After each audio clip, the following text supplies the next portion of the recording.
If you're enjoying this video, smash that like button, subscribe, and hit the bell. Share it with your friends and let me know in the comments where you're watching from. Every like and subscribe helps the channel grow. My name is Evelyn Frost, and I've lived my whole life in a small snowy town called Hollow Pines. It's the kind of place where winter seems to last forever, and the forests stretch out for miles, untouched and wild. People here don't talk much about what happens deep in those woods. They say it's cursed, but I never believed in that sort of thing until now. It all started on a cold January evening. The sun had dipped below the horizon, leaving behind a sky painted in shades of orange and purple. I was sitting by the fireplace in my cabin sipping hot cocoa and listening to the wind howl outside. My dog, Jasper, was curled up at my feet, his ears twitching at every sound. It was peaceful, or at least it should have been. But something felt off. The wind didn't sound like it usually did. It wasn't just whistling through the trees. It was groaning, almost like a voice trying to speak. I shook my head, blaming my imagination. I'd heard stories growing up about strange things happening here, disappearances, shadows moving in the woods, but they were just tales meant to scare kids. Or so I thought. That night, as I was drifting off to sleep, there was a knock at my door. It startled me because no one ever visited this late, especially not in the middle of winter. Jasper barked furiously as I grabbed my coat and opened the door. Standing there was old Mr. Harris, one of the few people who lived even deeper in the woods than me. His face was pale, his eyes wide with fear. "They're gone," he said, his voice trembling. "Gone? Who's gone?" I asked. "The fishermen," he replied. "They went out on the frozen lake 3 days ago and never came back." I frowned. Hollow Pines was known for its ice fishing during winter. People came from all over to try their luck on the lake. But disappearing? That wasn't normal. "They must have gotten lost," I said, trying to calm him down. "No," Mr. Harris whispered, shaking his head violently. "It's not that simple. There's something out there, something evil." I stared at him, unsure of what to say. He looked so scared that it made me uneasy, too. "What do you mean?" I asked. He leaned closer and whispered a single word. "Wendigo." I froze. The Wendigo was part of an old legend around here, a creature said to haunt the forest during winter, feeding on anyone foolish enough to wander too far from safety. It sounded ridiculous, but Mr. Harris's fear was real. "I need your help," he said urgently. "You're smart, Evelyn. You know these woods better than anyone else." I hesitated for a moment before nodding.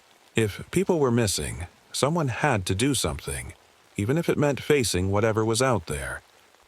As Mr. Harris left and I locked the door behind him, I couldn't shake the feeling that this was just the beginning of something much bigger. And much darker. Got it. Here's the next part of the story, keeping the tone calm, tense, and suspenseful while maintaining simple and natural language. The next morning, I packed a small bag with essentials: flashlight, extra batteries, a thermos of hot tea, and my old hunting knife. I wasn't planning to use it, but it felt better to have something sharp in my hand. Jasper was restless too, pacing around the cabin like he could sense something was wrong. The sun barely broke through the thick gray clouds as I stepped outside. The air was biting cold, and every breath came out in a puff of white mist. I pulled my scarf tighter around my neck and started walking toward the lake. It wasn't far, maybe a 20-minute hike through the woods, but every step felt heavier than usual. The forest was eerily quiet. Normally, you'd hear birds chirping or the crunch of squirrels darting through the snow. But today, nothing. Just the sound of my boots crunching on ice and Jasper's paws padding beside me. Even the wind had gone still, like the whole world was holding its breath. When I reached the lake, I stopped in my tracks.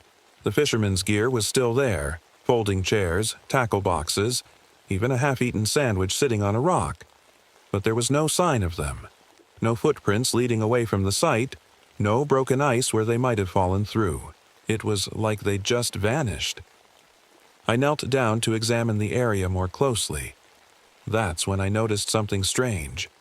Claw marks in the snow. They were deep and uneven, like something big had dragged itself across the ground. My stomach tightened as I traced them with my eyes. They led from the edge of the lake into the woods. "Stay close, Jasper," I whispered as we followed the trail. The deeper we went into the forest, the darker it got. The trees were so tightly packed that they blocked out what little sunlight there was. The claw marks continued, carving a jagged path through the snow. And then I saw it. Something hanging from a low branch up ahead. At first, I thought it was just a piece of cloth caught on a tree. But as I got closer, I realized it wasn't cloth at all. It was skin. Human skin. I stumbled back, my heart racing. Jasper growled low in his throat, his fur bristling as he stared into the shadows ahead. My mind raced with questions. What could have done this? Where were the fishermen? And why did it feel like we were being watched? I wanted to turn back. Every instinct told me to run home and lock my door. But something kept me moving forward. Maybe it was curiosity or stubbornness or just plain stupidity. Whatever it was, I couldn't stop now. The trail ended at a clearing surrounded by tall pine trees. In the center stood an old wooden cabin I'd never seen before. Its roof sagged under the weight of snow, and its windows were covered in frost so thick you couldn't see inside. I approached cautiously, my hand gripping the knife in my pocket. Jasper stayed close to my side, his ears flat against his head. The door creaked open with a gentle push, revealing a dark interior that smelled of damp wood and something else. Something metallic and sour. Inside, there were signs of life. A small table with an oil lamp on it, a bed covered in tattered blankets, and shelves lined with jars filled with things I didn't want to think about too much. But what caught my attention most was what hung on the far wall, a map of hollow pines with red X's marking several spots around town. One of those X's was right over my cabin. My blood ran cold as I stared at it. Someone, or something, had been watching me. Before I could process what this meant, Jasper let out a sharp bark that echoed through the cabin like a gunshot. I turned just in time to see a shadow move outside one of the frosted windows, a shadow that wasn't mine or Jasper's. I froze. My breath caught in my throat as I stared at the window. The shadow outside was tall, taller than any person I'd ever seen, and it moved slowly, almost like it was gliding through the snow. Jasper growled again, louder this time, his teeth bared and his fur standing on end. I didn't dare move. My heart was pounding so hard I thought whoever, or whatever, was out there would hear it. Slowly, I backed away from the window, gripping my knife tightly in my hand. Jasper stayed by my side, his eyes locked on the frosted glass. The shadow disappeared. I let out a shaky breath, but I didn't feel any safer. If anything, the silence made it worse. It felt like the air had gotten heavier, pressing down on me from all sides. I knew I couldn't stay in the cabin. It wasn't safe, but stepping outside felt just as dangerous. Gathering my courage, I grabbed the map from the wall and stuffed it into my bag. If those red X's meant something, I needed to figure it out, and fast. As I turned to leave, Jasper barked again, this time lunging toward the door. I yanked it open and stepped outside into the clearing. The shadow was gone, but the claw marks were back, deep grooves in the snow leading away from the cabin and into the woods. They were fresh. "Come on, Jasper," I whispered, my voice shaking as I followed the trail. The forest seemed darker than before, even though it was still daytime. The trees loomed over me like silent giants, their branches twisting into shapes that looked almost human. Every step felt heavier than the last, like the snow was pulling me down. And then it started. The whispers. At first, I thought it was just the wind moving through the trees. But as I kept walking, I realized it wasn't random noise. It was voices, soft and distant, like they were coming from far away but getting closer with every step. Evelyn. I stopped dead in my tracks. My name echoed through the forest like someone had spoken it right next to me. Jasper whimpered and pressed against my leg, his tail tucked between his legs. "Who's there?" I called out, trying to sound brave, even though my voice cracked. No answer, just more whispers. They were coming from all directions now, circling me like invisible predators. My chest tightened as panic started to set in. I wanted to run, but where? Back to the cabin? Home? Or deeper into the woods? The claw marks led forward, and despite every instinct screaming at me to turn back, I kept following them. The trail ended at another clearing, a larger one this time, with a frozen pond in the middle. The ice was smooth and untouched except, for one thing, a single hole near the center where someone, or something, had broken through. I stepped closer cautiously, my boots crunching on the snow. The whispers grew louder as I approached the edge of the pond. "Evelyn," they said again, this time clearer. I looked down into the hole and gasped.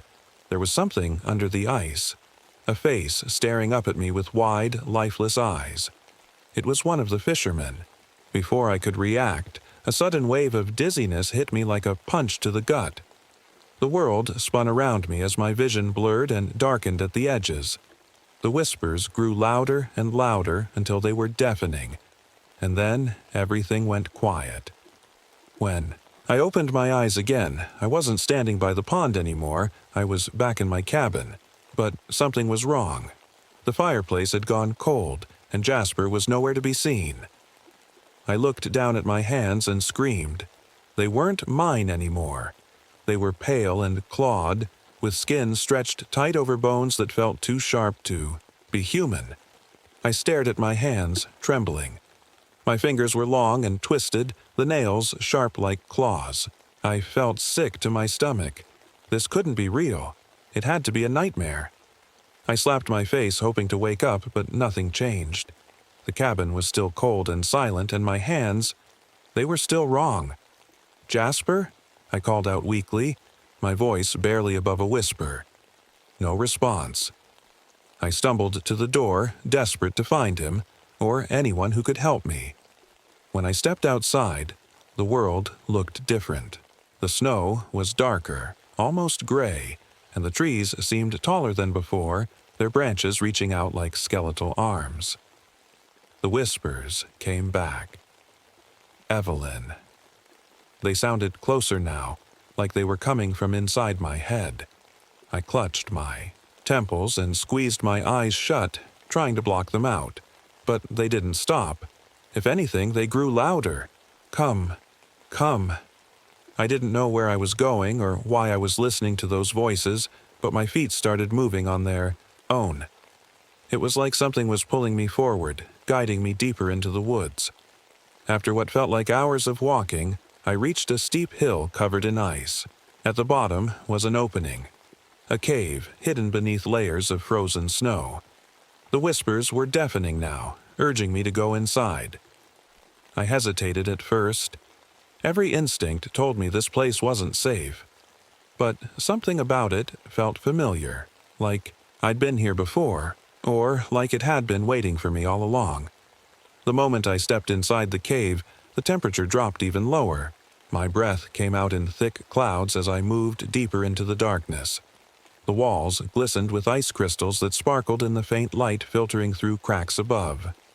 And then I saw them, the fishermen. They were lying on the ground in a circle around a frozen lake at the center of the cave. Their faces were pale and lifeless, their eyes wide with terror. But what scared me most wasn't their bodies. It was what stood in the middle of them. It was tall, at least 7 feet, and impossibly thin, with skin stretched tight over its bones like parchment. Its arms were long and clawed, its face sunken and hollow with glowing yellow eyes that seemed to pierce right through me. The wendigo. I couldn't move. I couldn't even breathe as it turned its head toward me and let out a low growl that echoed through the cave like thunder. My legs felt like jelly as I stumbled backward, desperate to get away. But then something strange happened. The wendigo didn't attack me. Instead, it tilted its head as if studying me. Its glowing eyes narrowed slightly before it let out another growl, this one softer than before. And that's when I realized something horrifying. It wasn't looking at me like prey. It was looking at me like one of its own. I stood frozen in place, my heart pounding so loudly I thought it might burst. The wendigo's glowing yellow eyes bore into mine, unblinking. It didn't make a move toward me, but its presence was enough to send waves of fear coursing through my body. My twisted hands trembled as I clutched the knife in my pocket, though I knew it wouldn't do much against something like this. "Stay calm," I whispered to myself, though my voice was shaking. "Just stay calm." The creature let out a low, guttural sound that echoed through the icy cave. It wasn't a growl exactly, it was more like words. But they weren't words I could understand. They were ancient, guttural sounds that made my head ache just hearing them. And then, as if in response to its strange language, the whispers in my head grew louder. "Evelyn, join us." I clamped my hands over my ears, trying to block them out. "No, leave me alone," I shouted, my voice bouncing off the icy walls of the cave. The wendigo tilted its head again, almost curiously. It took a slow step toward me, its long claws scraping against the frozen ground. Every instinct screamed at me to run, but my legs wouldn't move. It was like I was rooted to the spot. "Why aren't you attacking me?" I blurted out before I could stop myself. The creature paused. For a moment I thought it might actually answer me, but instead it raised one of its bony arms and pointed toward the frozen lake at the center of the cave. I followed its gaze and saw something beneath the ice, something glowing faintly in the darkness below. It looked like a heart, a massive, pulsating heart encased in ice. "What is that?" I whispered. The whispers in my head grew even louder now, almost deafening. "It's you," they said. "It's always been you?" I stumbled back, shaking my head. "No, that's not true. I'm not one of you." But even as I said it, I felt something deep inside me, a connection to this place, to this creature. My body felt heavy and cold, like the ice around me was seeping into my very bones. The wendigo growled again and pointed toward the heart once more. This time, I understood what it wanted me to do. "No," I said firmly, gripping the knife tighter in my hand. "I don't know what you think I am, but I'm not going to help you." The creature let out an ear-piercing screech that made me drop to my knees, clutching my ears in pain. Jasper's face flashed in my mind, his warm brown eyes looking up at me with trust and love, and that gave me strength. I forced myself back to my feet and took a shaky step toward the frozen lake. The wendigo didn't try to stop me. It just watched silently as I approached the glowing heart beneath the ice. I raised the knife above my head and brought it down with all my strength. The ice cracked beneath me with a deafening roar, splitting apart like glass shattering in slow motion. The glow from the heart grew brighter and brighter until it filled the entire cave with blinding light. And then everything went still. When I opened my eyes again, the wendigo was gone. The fishermen's bodies were gone too, vanished without a trace. The cave was empty except for me and Jasper, who stood by my side wagging his tail like nothing had happened. But something had changed. I could feel it deep inside me. The whispers were gone from my head, but so was something else. Fear. For the first time since this nightmare began, I felt free. I stood there, staring at the cracked ice beneath my feet. The glow from the heart had faded, leaving behind only darkness. My breath came out in shaky puffs as I tried to make sense of what had just happened. Was it over? Had I defeated the wendigo? Or was this just the beginning of something worse? Jasper nudged my leg, his warm nose bringing me back to reality. "It's okay, boy," I whispered, though I wasn't sure if I believed it myself. "We're going home." But as I turned to leave the cave, a sharp pain shot through my chest. It was so sudden and intense that I fell to my knees, clutching at my heart. Jasper barked frantically, circling me as I gasped for air. The whispers were back. "Evelyn, you are chosen." "No," I screamed, my voice echoing through the empty cave. "Leave me alone." But the pain only grew worse. It felt like something was clawing its way out of me, tearing apart everything I thought I knew about myself. My hands, those twisted, clawed hands, began to glow faintly, just like the heart beneath the ice had. And then I saw it. My reflection in the cracked ice. It wasn't me anymore. My face was pale and hollow, my eyes glowing faintly yellow like the wendigo's. My teeth were sharper, my skin stretched tight over bones that didn't feel like they belonged to me. "No," I whispered, shaking my head as tears streamed down my face. "This can't be happening." The whispers grew louder, filling my head with words I couldn't understand but somehow felt deep in my soul. They weren't just voices. They were memories. Memories of people who had come before me, people who had been chosen by this place just like I was now. I realized then what the Wendigo had been trying to tell me. It wasn't a monster, it was a guardian, a protector of this land, cursed to live in isolation and feed on those who dared to disturb its peace. And now, it was my turn. "No," I said again, louder this time. "I won't do it. I won't become like you." But deep down, I knew it wasn't up to me anymore. The transformation was already happening. As the pain subsided and the whispers faded into silence, I felt a strange calm wash over me.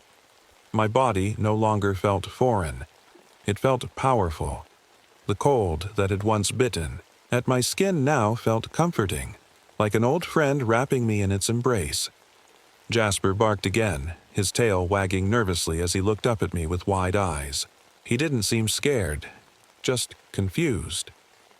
"It's okay," I told him softly, kneeling down to stroke his fur with hands that no longer looked human. "I'm still me, I think." But even as I said it, I knew things would never be the same again. I walked out of the cave, Jasper trotting beside me. The forest felt different now. It wasn't just the eerie silence or the way the snow seemed darker. It was me. I could feel it in every step I took, in the way the wind wrapped around. Me like it was part of me now. The whispers were gone, but something else had replaced them.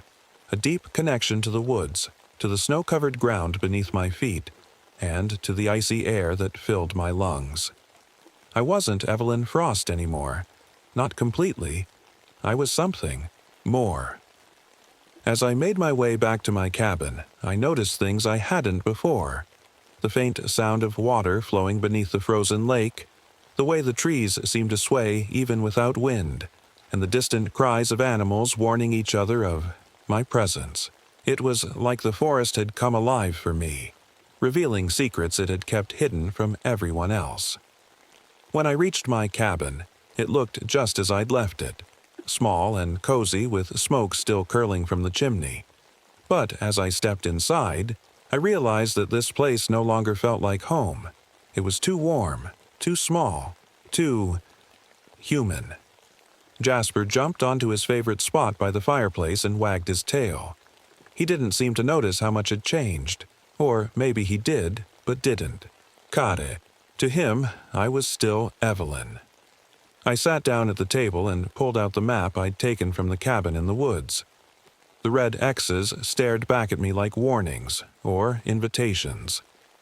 One of them marked my cabin, but there were others scattered across. Hollow pines. What did they mean? Were there others like me out there? Or were they places where people had disappeared? I didn't know, but one thing was clear. This wasn't over. The Wendigo hadn't been destroyed. It had been passed on to me. I thought about what that meant as I stared out the window at the snow-covered trees. Would I become a monster like it had been? Would I lose myself completely? Or could I find a way to break this curse? The whispers were gone for now, but I knew they would come back eventually. And when they did, I'd have to make a choice. Fight them or give in. For now, though, all I could do was wait. As night fell over Hollow Pines, I stood by the window watching the snow fall softly outside. The forest looked peaceful, almost beautiful. But I knew better now. There were things out there that no one understood, things that couldn't be explained or stopped. And now, I was one of them.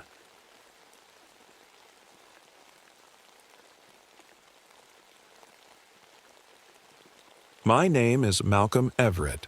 I'm a wildlife researcher, or at least I was until everything changed. The story isn't one I tell often, mostly because people don't believe me. But it happened, and it's something I'll never forget. It all started 2 years ago when I was sent to the Hoh Rainforest in Washington state to investigate some strange reports.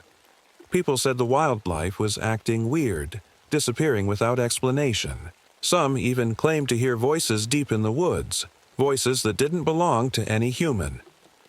The Hoh Rainforest is one of the most beautiful places on Earth. It's always damp, with moss hanging from every tree like nature's curtains. The air smells fresh but heavy, almost like it's alive. But that week, something felt off. The forest was quieter than usual. No birds chirping, no rustling of small animals in the underbrush. Just silence, like the whole place was holding its breath. I arrived at the research station late in the afternoon.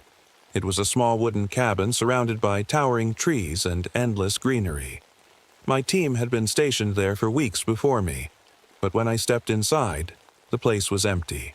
Their gear was still there, backpacks, notebooks, even a half-eaten sandwich left on the table, but there were no signs of them anywhere. At first, I thought they'd gone out for field work and lost track of time, but as night fell and they still hadn't returned, I started to worry. I tried calling their radios, but all I got was static. The forest outside seemed darker than it should have been, even with the moon overhead. Shadows stretched farther then. I didn't sleep much that first night. Something about the silence outside felt wrong, like the forest itself was watching me. I kept the cabin door locked and stayed close to the radio, hoping my team would call in. But the static never changed. By morning, I decided I couldn't just sit around. I had to find them. I packed a small bag with essentials: water, a flashlight, and a map of the area. The forest was dense, but I'd been trained for this kind of thing. I told myself they were probably just lost or had some kind of equipment. Failure. That's what made sense, right? People don't just vanish. As I stepped into the woods, the air felt heavier than usual, like it was pressing down on me. The trees seemed taller, their branches twisting in ways I hadn't noticed before. Every step I took felt louder than it should have, like the forest was amplifying the sound of my boots crunching on the damp ground. About an hour into my search, I found something strange, a trail of footprints leading away from the cabin. They weren't from boots or hiking shoes, they were bare feet. At first, I thought maybe one of my team members had lost their shoes and wandered off. But as I followed the trail deeper into the woods, something didn't add up. The footprints were too large to belong to any of them, and they weren't shaped. Quite right. The toes were longer, almost claw-like. I stopped and looked around, suddenly feeling exposed. The trees were so thick here that barely any sunlight reached the ground. It was cold, colder than it should have been for that time of year. I thought about turning back, but something kept me moving forward. Maybe it was curiosity or just plain stubbornness. I don't know. A little farther down the trail, I found something else. A torn piece of fabric caught on a branch. It looked like part of a jacket, one of ours. My heart raced as I grabbed it and stuffed it into my bag. At least it meant they'd been here recently. But then I noticed something else that made my stomach drop. The footprints didn't just lead forward. They circled back around in strange patterns, almost like whoever, or whatever, made them had been pacing or watching something. The forest felt even quieter now, if that was possible. No birds, no insects, nothing but the sound of my own breathing and the occasional creak of branches overhead. Then I heard it, a faint sound in the distance. It wasn't an animal or wind through the trees. It was a voice. Help. It was soft and weak, like someone calling out but too tired to yell. My heart pounded as I turned toward the sound and called back, "Hello? Is someone there?" No answer. I stood there for what felt like forever, straining to hear anything else. But there was only silence again. My instincts told me to go back to the cabin and wait for help, but something about that voice, it sounded familiar. I decided to keep going. I followed the sound of the voice, moving carefully through the thick underbrush. The forest seemed to grow darker with every step, even though it was still daytime. My flashlight barely cut through the shadows, and the trees felt like they were closing in around me. I kept my ears open, hoping to hear the voice again, but all I could hear was my own breathing and the crunch of leaves beneath my boots. After about 20 minutes of walking, I stumbled upon something that made me freeze in place. It was a backpack, one of ours. It was lying on the ground, half buried in leaves and dirt. I crouched down and unzipped it, hoping to find some clue about what had happened. Inside were some notebooks, a water bottle, and a flashlight with dead batteries. But what caught my attention most was a journal. The journal belonged to Sarah, one of my teammates. She always kept detailed notes about everything: weather patterns, animal sightings, even her thoughts about the day. I flipped through the pages quickly, looking for anything unusual. Most of it seemed normal at first, descriptions of the forest, notes about wildlife, but then I reached the last few entries. The handwriting was shaky, almost frantic. Sarah wrote about hearing strange noises at night, whispers coming from deep in the woods. She mentioned seeing shadows that didn't match anything around her and feeling like she was being watched. Her last entry was short. "Something is out here with us. It's not human." I felt a chill run down my spine as I closed the journal and stuffed it back into the backpack. Whatever had scared Sarah, and possibly the rest of my team, was still out here. I kept moving forward, following what looked like a trail of disturbed leaves and broken branches.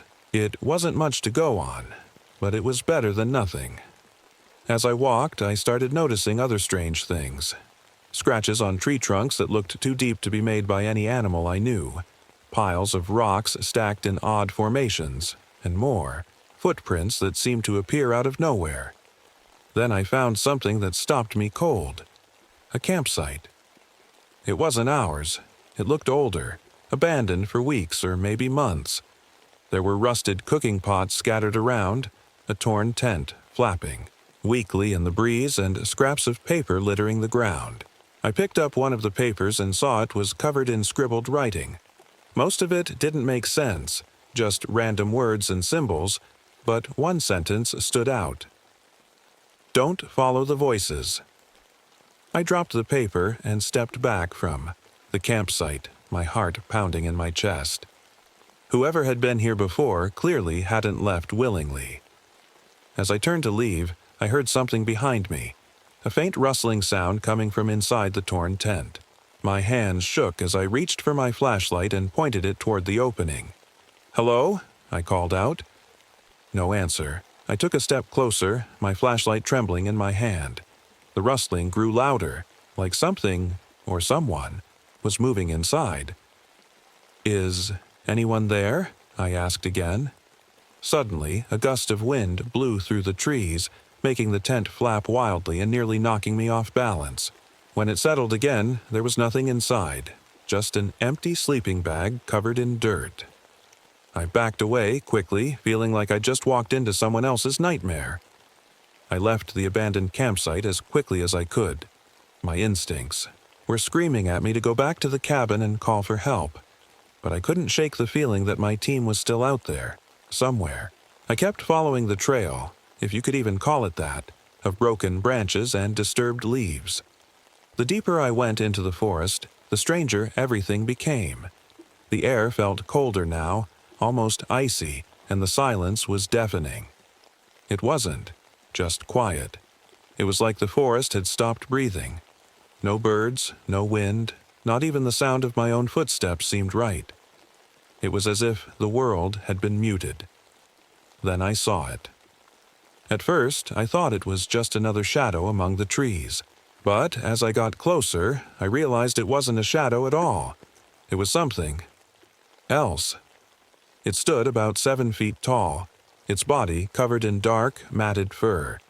Its arms were long, almost unnaturally so, and its hands ended in sharp claws that glinted in the faint light filtering through the canopy.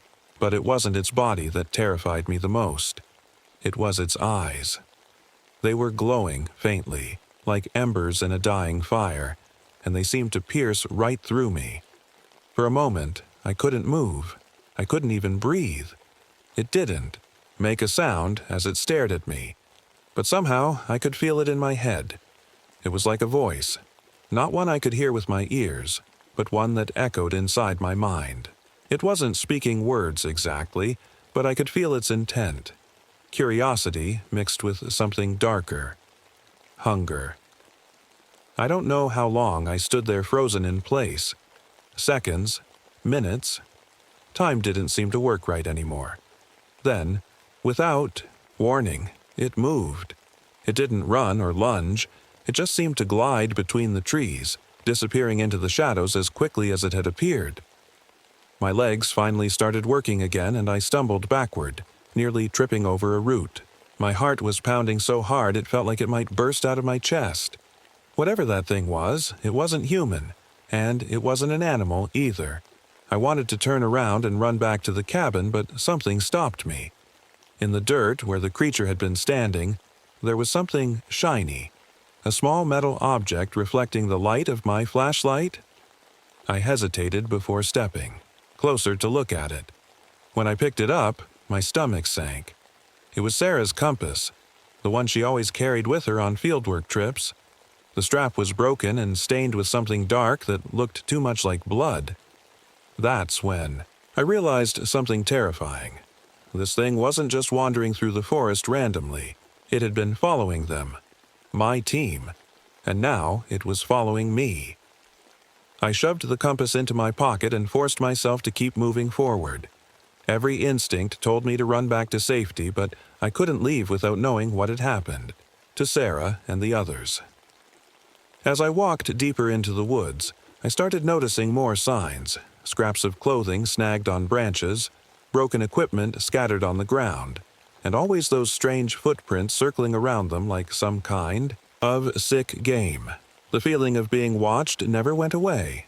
Every so often, I'd catch a glimpse of movement out of the corner of my eye, a shadow darting between trees or a flash of those glowing eyes, but whenever I turned to look directly at it, there was nothing there. I didn't know what this thing wanted or why it hadn't attacked me yet.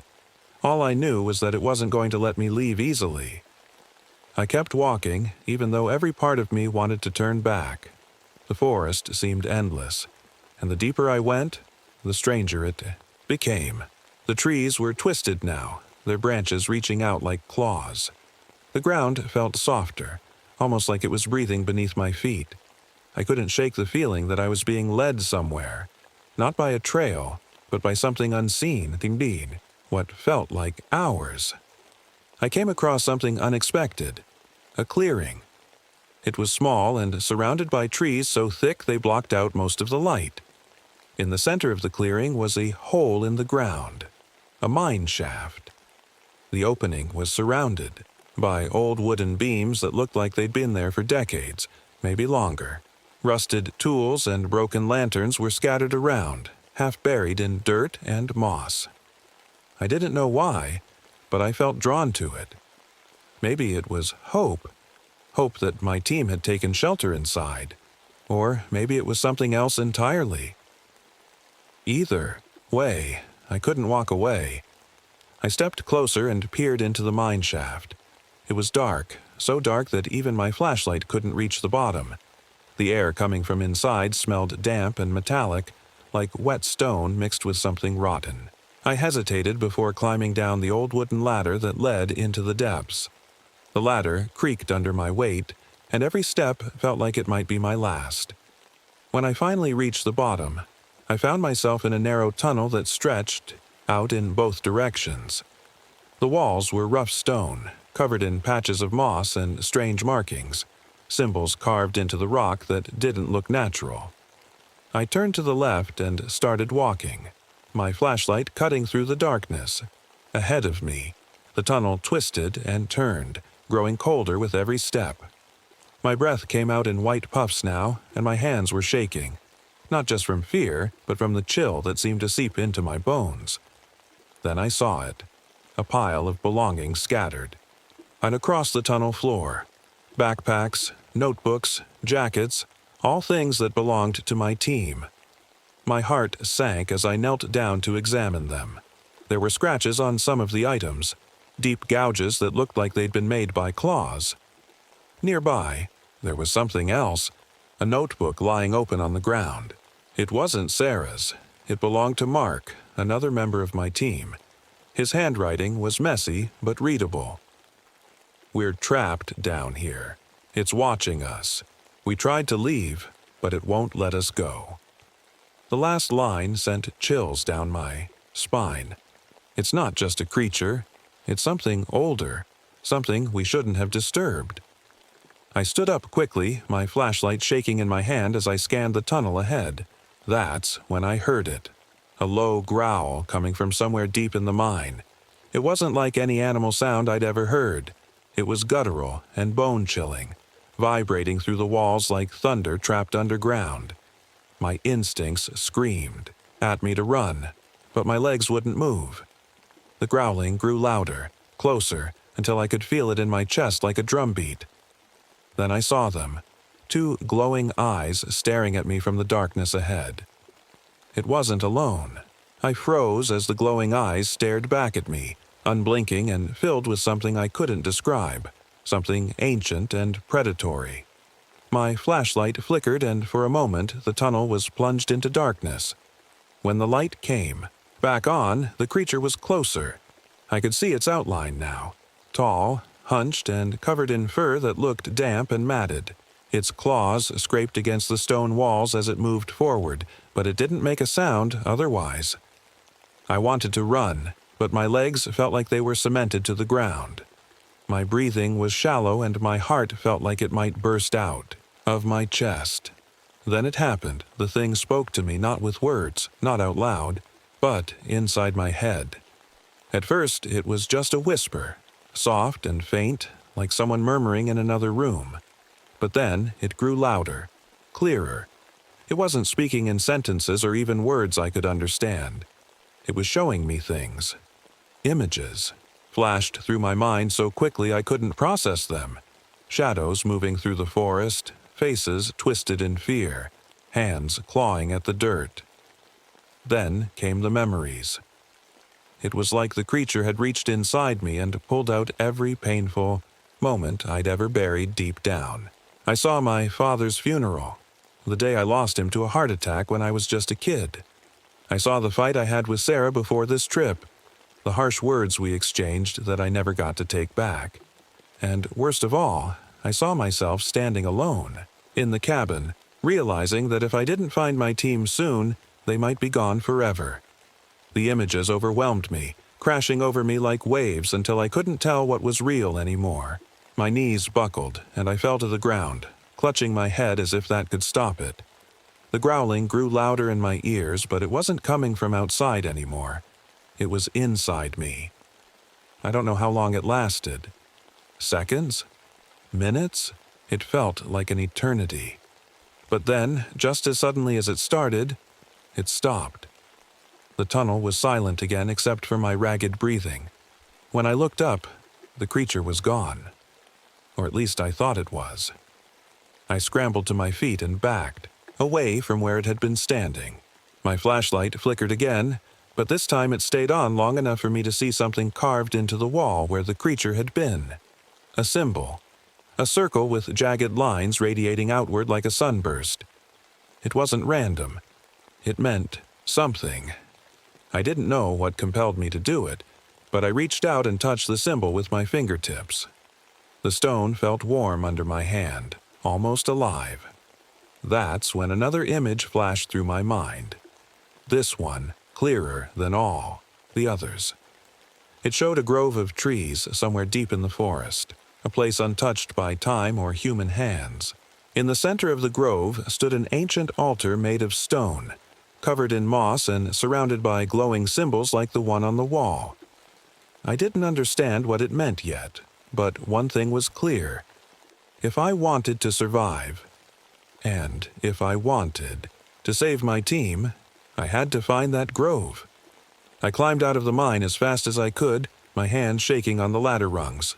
The air outside felt colder now, and the forest seemed even darker than before. The image of the grove was burned into my mind. It was like the creature had planted it there, showing me where I needed to go. But why? Was it leading me into a trap? Or was this my only chance to save my team? I didn't have time to think about it.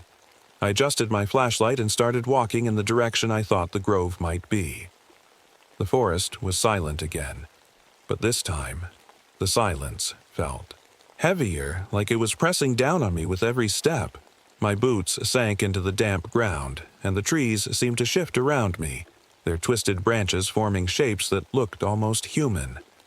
After what felt like hours, I saw something ahead, a faint glow filtering through the trees. My heart raced as I pushed through the underbrush, branches snagging at my clothes and scratching my arms. When I stepped into the clearing, I stopped dead in my tracks. It was exactly like the image in my mind. The grove was small but otherworldly. The trees formed a perfect circle around a stone altar in the center, their trunks covered in glowing symbols that pulsed faintly like they were alive. The altar itself was ancient, cracked and weathered but still standing strong. Moss and vines clung to its surface, and at its base were more symbols carved into the stone. I stepped closer, my flashlight illuminating the altar. It felt wrong to be here, like I was trespassing on something sacred. But I couldn't turn back, now, not after everything I'd seen. As I examined the altar, I noticed something strange. There were markings on the ground around it, footprints. They weren't human, and they weren't like the ones I'd seen earlier either. These were larger, deeper, and spaced farther apart, as if whatever made them had been pacing around the grove. I knelt down to touch one of the footprints, and as soon as my fingers brushed against it, another image flashed through my mind. This, one more vivid than anything before. It showed a group of people standing around the altar, tribal figures dressed in animal skins and holding torches that flickered in the darkness. They were chanting something I couldn't understand, their voices blending together in a haunting melody. In front of them stood a creature, the same one I'd seen in the tunnel, but it looked different somehow. It wasn't attacking them. It was bound by glowing chains that seemed to hold it in place. The vision ended abruptly, leaving me gasping for air. My head throbbed as I tried to make sense of what I'd just seen. This grove wasn't just a random place, it was connected to the creature somehow. The altar wasn't just stone, it was part of something bigger, something ancient. I stood up and backed away from the altar, feeling a chill run down my spine. Whatever had happened here long ago wasn't over yet, and now I was part of it. That's when I heard it again. The growling. It wasn't far this time. It was close. Too close. I turned around slowly, my flashlight trembling in my hand as I scanned the edge of the grove. The shadows seemed to move on their own now, shifting and twisting like they were alive. Then I saw them, those glowing eyes staring at me from between the trees. The glowing eyes didn't move. They just stared at me, unblinking from the edge of the grove. My heart was pounding so hard I thought it might burst. I tightened my grip on the flashlight, but what could I do? This wasn't something I could fight. Not with my hands. Not with anything I had. I stepped back toward the altar, keeping my eyes on the creature. It didn't growl this time. It was silent, watching me like it was waiting for something. My mind raced as I tried to piece everything together. The visions, the symbols, the tribal figures binding the creature. The altar wasn't just a relic. It was a weapon, a way to stop whatever this thing was. But how? I looked down at the carvings on the altar, tracing them with my fingers. They glowed faintly under my touch, pulsing like a heartbeat. The symbols seemed to shift and change as I looked at them, forming patterns that felt familiar even though I'd never seen them before. Then I remembered Sarah's journal. The frantic notes about whispers in the woods and shadows that didn't belong. She'd written about something ancient, something that shouldn't have been disturbed. This grove wasn't just a place, it was a prison, and somehow the creature had escaped. I didn't know what I was doing, but I had to try something. If this altar had been used to bind the creature before, maybe it could do it again. I placed both hands on the stone and closed my eyes, focusing on the symbols and the vision of the chanting figures. The air around me seemed to shift, growing, heavier and colder. The growling started again, low and guttural, vibrating through the ground beneath my feet. The symbols began to glow brighter now, their light spreading across the altar and into the surrounding trees. The creature stepped closer, its claws scraping against the dirt as it moved into the grove. Its eyes burned brighter than ever, filled with rage and hunger. I opened my mouth to speak, not words I knew, but words that seemed to come from somewhere, deep inside me. They weren't English or any language I recognized. They were ancient, primal, like they belonged to the forest itself. The creature roared, its voice echoing through the grove like thunder. It lunged toward me, but as it crossed into the circle of trees, it stopped abruptly as if it had hit an invisible wall. The glowing symbols spread outward now, forming a barrier around me and the altar. The roar turned into a scream, a horrible sound that made my ears ring and my head throb. The creature clawed at the barrier, its movements frantic and desperate. But no matter how hard it tried, it couldn't break through. The chanting in my head grew louder now, drowning out everything else, the growling, the screaming, even my own thoughts. The symbols on the altar pulsed faster and faster until they exploded in a flash of light that lit up the entire grove. When the light faded, everything was silent. The creature was gone. For a moment I thought it was over. The creature was gone, and the grove was quiet again. But then I felt it. The ground beneath my feet trembled, almost like a heartbeat. The glowing symbols on the altar began to fade, their light dimming until they were barely visible. Whatever I had done wasn't enough. The creature wasn't gone, it was still here, trapped but fighting to break free. I stumbled back from the altar, my legs shaking. My mind raced as I tried to figure out what had gone wrong. The vision of the tribal figures flashed through my head again. The chanting, the glowing chains, the way they had stood together around the altar. They hadn't just used the symbols to bind the creature. They had given something of themselves. A sacrifice. The realization hit me like a punch to the gut. The altar wasn't just a tool. It demanded something in return. That's why the creature had escaped in the first place. Its bindings had weakened because no one had been here to maintain them. I looked around the grove, my flashlight casting long shadows across the twisted trees. I thought about my team, Sarah, Mark, and the others, and how they might still be out there somewhere waiting for me to save them.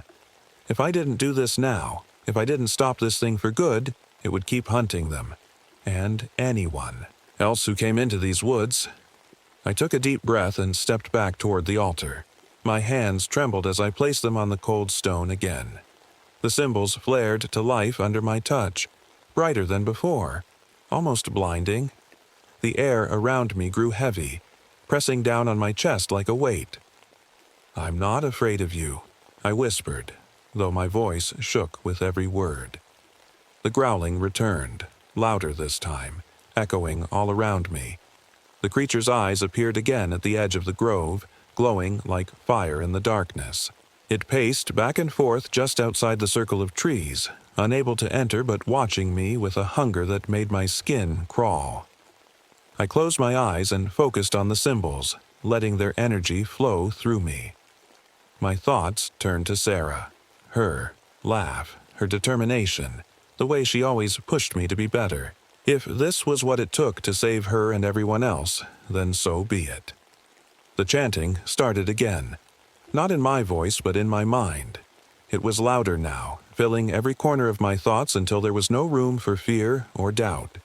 The light from the altar grew brighter and brighter until it felt like I was standing in the middle of a star. Then I felt it, a sharp pain in my chest that made me gasp for air. It wasn't physical, it was deeper than that, like something inside me was being pulled away. My vision blurred as I fell to my knees, but I didn't let go of the altar. The creature roared again, its voice filled with rage and desperation. It lunged at the barrier around the grove, clawing at it with everything it had. But this time, it couldn't break through. The light from the altar exploded outward one final time, washing over everything. The trees, the ground, even the creature itself. When it faded, there was nothing left but silence. I collapsed onto the ground, too, weak to move or even open my eyes. My chest felt hollow, like a piece of me had been taken away forever. But I knew it was done. The creature was gone, bound once again by whatever ancient force had created this place. As I lay there in the dirt, staring up at the faint glow of the symbols on the trees above me, I felt a strange sense of peace. I didn't know if I'd make it out of this forest alive, or if anyone would ever find me here, but at least I'd done what needed to be done. When I woke up, the grove was quiet. The air felt lighter, almost normal, and the glowing symbols on the trees had faded completely. The altar was cold and lifeless now, just a cracked stone covered in moss. Whatever power it had before was gone, and so was the creature. I sat up slowly, my body aching all over. My head felt foggy, like I'd been asleep for days. I looked around, half expecting to see those glowing eyes watching me from the shadows. But there was nothing, just the stillness of the forest. For the first time in what felt like forever, I didn't feel like I was being watched. I didn't know how long I'd been unconscious or how far I was from the cabin, but I knew I had to move. My team might still be out there, waiting for me. Or, worse, they might need help. I forced myself to stand, leaning on a tree for support as my legs wobbled beneath me. The walk back through the forest felt different this time. The trees didn't seem as twisted, and the air wasn't as heavy. It was still quiet, too quiet, but it didn't feel hostile anymore. It felt empty. After what felt like hours, I finally saw the cabin through the trees. My heart leapt at the sight of it, but when I stepped inside, my stomach sank. It was just as I'd left it, empty. No sign of Sarah or Mark or anyone else. I searched every corner of the cabin, calling their names over and over again, but there was no answer. Their gear was still there, their backpacks, their notebooks, but they were gone. I slumped into a chair at the table, staring at the half-eaten sandwich someone had left behind. My mind raced with questions. Where had they gone? Had they escaped? Or had the creature gotten to them before I could stop it? Then I noticed something on the table, a small notebook with a folded piece of paper tucked inside. It wasn't mine, but it looked familiar. My hands shook as I opened it and saw Sarah's handwriting. If you're reading this, it means we didn't make it back. My breath caught in my throat as I read her words. We tried to fight it, but we couldn't. Stop it. If you found the grove and did what needed to be done, thank you. You saved more lives than you'll ever know. The note ended there, but her words stayed with me long after I closed the notebook. They were gone, Sarah, Mark, all of them, but they hadn't died in vain. Whatever that creature was, it wouldn't hurt anyone else now. I stayed in the cabin, that night too exhausted to move. The forest outside was still eerily quiet, but for once it didn't feel threatening. It felt at peace. When morning came, I packed up what little gear I could carry and started walking back toward civilization. The hike out of the forest was long and grueling, but eventually I made it to a ranger station where they called for help. I told them everything: the missing team members, the strange footprints, even the creature, but they didn't believe me. They said my team must have gotten lost or fallen victim to an animal attack. They chalked up my story to stress and exhaustion, but I know what I saw. Even now, years later, I can still feel that creature's presence sometimes, like a shadow, lingering just out of sight, and sometimes, late at night when everything is quiet, I hear whispers in my dreams, faint voices calling from deep within the woods. I don't go back to forests anymore, not after what happened in Ho Rainforest, but sometimes I wonder if that grove is still out there, waiting for someone else to stumble upon it. And if they do, will they be ready?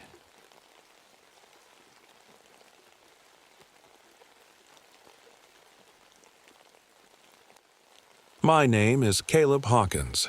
I've been a park ranger for over 15 years now, working in one of the most remote forests in the country. People call it Blackwood Forest, but around here, it's known as the Whispering Woods. It's a place full of stories. Some are funny, some are sad, and some make your skin crawl. I've spent years walking these trails, knowing every tree, every sound, every smell. But even after all this time, there are parts of the forest I don't go to. Not because I'm scared, at least that's what I tell myself, but because something about them feels wrong. Like the air gets heavier, the shadows grow darker, and the silence feels alive. Tonight, it's colder than usual. The moon is full and blue, a rare celestial event that only happens once every few years. The locals say strange things happen during a blue moon in Blackwood Forest. I used to laugh it off as superstition until I started noticing things myself. Animals acting weird, strange noises at night, and people disappearing without a trace. I was sitting in my cabin near the edge of the forest when my radio crackled to life. "Caleb," said the voice on the other end. It was Sheriff Daniels. "We've got a situation. A group of college kids went missing up near Devil's Hollow." Devil's Hollow. Just hearing the name sent chills down my spine. It was one of those places people avoided unless they were looking for trouble, or trying to prove they weren't scared of old ghost stories. "They were filming some kind of documentary about local legends," Daniels continued. "We found their van abandoned near the trailhead. No sign of them." I sighed and grabbed my flashlight and gear. "I'll head out there," I said reluctantly. Something told me this wasn't going to be a normal search and rescue mission, see. I drove my truck through the winding dirt roads leading to Devil's Hollow. I couldn't shake the feeling that I was being watched. The trees seemed taller tonight, their branches twisting like claws against the sky. The wind carried whispers. Not words exactly, but something close enough to make me uneasy. When I reached the trailhead, their van was just sitting there. Doors, wide open like they'd left in a hurry. Inside were scattered belongings, backpacks, cameras, and notebooks filled with scribbled notes about dogmen. That's when it hit me. They were chasing one of Blackwood Forest's oldest legends. The Ui. Dogmen are said to be creatures that walk on two legs but look like wolves. Huge, terrifying wolves with glowing eyes and sharp teeth. People claim they only come out during certain times of the year or under rare moons like tonight's blue moon. I shook my head and muttered under my breath, "Kids and their stupid ideas." But deep down, I wasn't laughing anymore. I followed their trail into the woods. Their footprints were easy enough to spot at first. But as I got deeper into Devil's Hollow, things started getting strange. The footprints suddenly stopped in a clearing where the ground was covered in ash-like dust. There were no signs of struggle, no broken branches or disturbed leaves, just silence. I shined my flashlight around and saw something that made my heart skip a beat. claw marks on a nearby tree trunk. They were deep and fresh, as if something huge had passed through here recently. That's when I heard it. A low growl coming from somewhere behind me. It wasn't like any animal sound I'd ever heard before. It was deeper, almost vibrating through my chest. I turned around quickly, but there was nothing there. Just shadows shifting between the trees. "Get a grip," I whispered to myself, as I tightened my grip on my flashlight and kept moving forward. I kept walking deeper into the woods, following the faint trail of footprints and broken twigs. The air was colder here, and the silence felt heavier. It was the kind of quiet that made you feel like you weren't alone, like something was watching you but staying just out of sight. The growl I heard earlier still echoed in my mind, but I tried to push it aside. "It's probably just a bear," I told myself, "or maybe a coyote." But even I didn't believe it. I've seen bears and coyotes plenty of times. They don't leave claw marks like the ones I saw on that tree. After about 20 minutes of walking, I reached their campsite, or what was left of it. There were tents, torn open like someone, or something, had ripped through them. Backpacks were scattered everywhere, and a small campfire had burned out completely. I crouched down near one of the tents and picked up a camera lying in the dirt. The screen was cracked, but when I pressed play, the last video started playing. At first, it was just normal stuff. The kids laughing, talking about how excited they were to film their documentary. Then, things got weird. The camera showed them, sitting around the campfire at night talking about the Dogman legend. One of them, a guy named Jake, was teasing the others, saying they were scared for no reason. "Come on," Jake said in the video, "it's just a story. There's no such thing as dogmen." But then there was a loud snap, a branch breaking somewhere in the darkness, and everyone went quiet. The camera turned toward the trees, but all you could see were shadows. "Hello?" one of them called out nervously. That's when it happened. The camera shook violently as they all started screaming. You couldn't see much, just flashes of movement and glowing eyes in the distance. Then the video cut off. I stared at the screen for a long time before putting the camera down. Whatever happened here wasn't normal.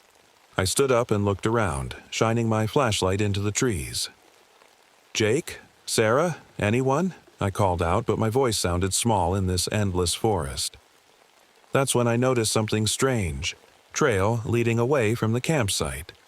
It wasn't footprints this time. It was more like drag marks, as if someone, or something, had been pulled through the dirt. I followed the trail cautiously, my flashlight barely cutting through the darkness ahead. The trees seemed to close in around me, their twisted branches, reaching out like fingers. As I walked, I started noticing more signs. Broken branches, claw marks on tree trunks, and tufts of fur caught on thorns. But it wasn't normal animal fur. It was longer and darker, almost black. The trail led me to an old hunting cabin that had been abandoned for years. Its wooden walls were rotting and its windows were shattered. But there was light coming from. Inside, a faint flickering glow that made my stomach turn. I stepped onto the porch carefully. Every creak of the wood felt like it would give me away to whatever might be inside. Slowly, I pushed open the door. The cabin smelled like damp wood and something else, something metallic and sharp that made me gag. Inside were more signs of struggle, overturned furniture, bloodstains on the floorboards and scratches on the walls. In one corner of the room was a pile of belongings, jackets, shoes, and backpacks that looked like they belonged to the missing kids. But there was no sign of them anywhere. I stepped closer to examine the pile when I heard it again, that low growl from earlier. This time it was louder and closer. I froze in place, my heart pounding so hard I thought it might burst out of my chest. Slowly, I turned toward the sound. Standing in the doorway was a figure, a tall shadow with glowing eyes that pierced through the darkness like fireflies. It wasn't human, but it wasn't fully animal either. It took one step forward into the cabin's dim light, and I saw its face. sharp teeth glinting in its mouth and fur bristling along its shoulders as it stood upright on two legs like a man.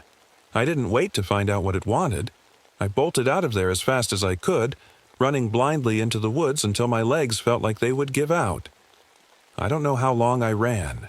It felt like hours, but it was probably just a few minutes. My legs burned, my chest ached, and every breath felt like fire in my lungs. The forest around me blurred into shadows and shapes, but I didn't dare stop. Whatever that thing was, it wasn't human, and it wasn't friendly. Eventually, I stumbled into a clearing and collapsed to my knees. My flashlight had fallen somewhere along the way, leaving me in almost complete darkness. The moonlight was the only thing keeping me from being swallowed by the shadows. I sat there for a moment, trying to catch my breath and calm my racing heart. "What was that?" I whispered to myself. My hands were shaking so badly I could barely hold on to my radio. I clicked it on and spoke into it, my voice trembling. "Sheriff Daniels, anyone. Do you copy?" Static crackled on the other end, but there was no response. I tried again. "This is Caleb Hawkins. I'm in Devil's Hollow. Something's out here. It's not an animal. It's something else." Still nothing. I cursed under my breath and shoved the radio back into my pocket. The silence around me felt heavier now, like the forest itself was holding its breath. That's when I heard it. The sound of footsteps crunching through the leaves behind me. They were slow and deliberate, like whoever or whatever was following me wanted me to know they were there. I turned around slowly, my heart pounding in my ears. At first, I didn't see anything, just trees and shadows. But then I noticed movement, a figure standing just beyond the edge of the clearing. It was tall, taller than any person I'd ever seen, and covered in dark fur that seemed to blend into the night. Its glowing eyes locked onto mine, and for a moment, neither of us moved. I wanted to run again, but my body refused to listen. It was like those glowing eyes had frozen me in place. The creature stepped closer, its movements slow and deliberate. As it came into the moonlight, I could see it more clearly. Its face looked like a wolf's. Long snout, sharp teeth, but its body was almost human-like. It stood upright on two legs, its shoulders broad and muscular. "Stay back," I managed to whisper, though my voice sounded weak even to me. The creature tilted its head slightly as if it understood me, but instead of stopping, it took another step forward. That's when I noticed something strange about its eyes. They weren't just glowing. They seemed intelligent. Like this thing wasn't just some wild animal. It was something more. I reached for the small hunting knife strapped to my belt. Not that I thought it would do much against something this big, but before I could pull it out, the creature stopped. It stood there for a moment, staring at me with those piercing eyes. Then it let out a low growl, not threatening exactly, but more like a warning, and turned away. I watched as it disappeared into the trees, without making another sound. For a long time after that, I just sat there in the clearing trying to make sense of what had just happened. Part of me wanted to believe it was all some kind of hallucination, that maybe I'd hit my head or gotten lost in the dark and imagined everything. But deep down, I knew better. Whatever that thing was, it was real. And it wasn't alone.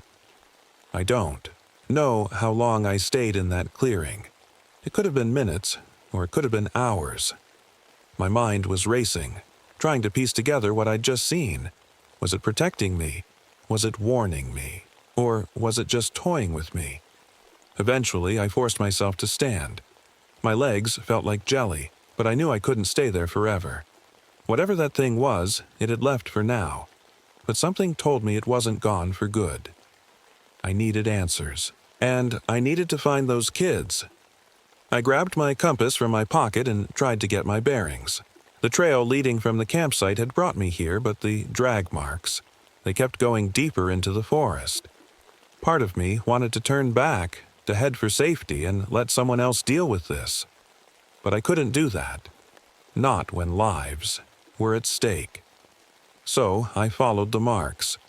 The deeper I went into the woods, the stranger everything became. The trees were older here, massive oaks with gnarled roots that twisted out of the ground like claws. The air felt thicker too, like it was harder to breathe.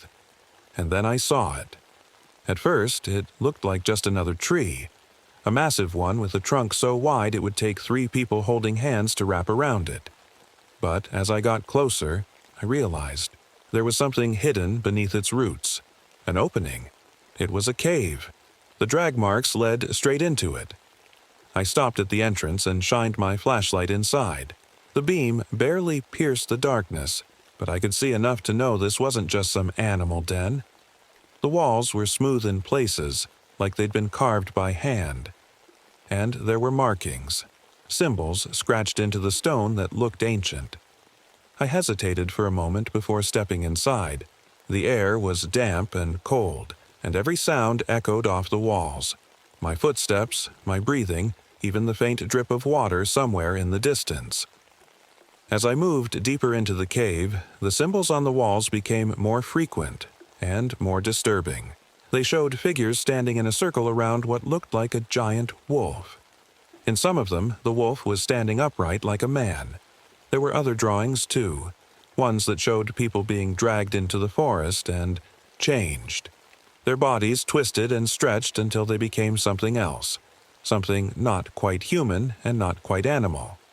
My stomach turned as I realized what these symbols might mean. This wasn't just a cave. It was some kind of ritual. Oku Site. The drag marks ended in a large chamber near the back of the cave. My flashlight flickered as I stepped inside, casting strange shadows on the walls. In the center of the room was a pile of bones. Animal bones mostly, but there were some that looked disturbingly human.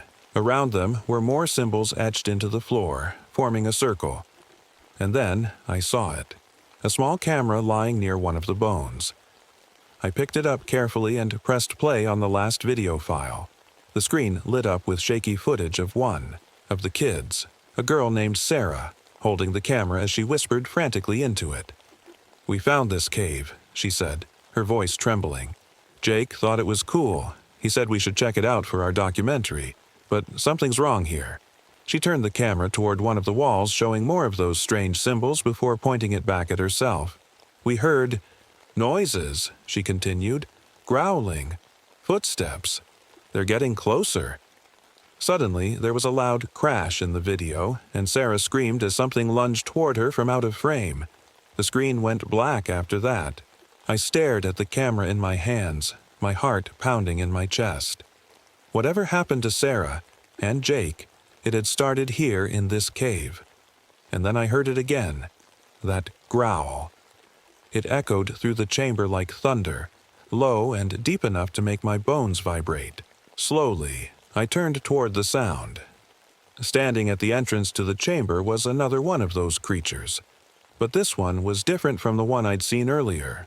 It was bigger, its fur matted with blood, and its eyes burning brighter than ever.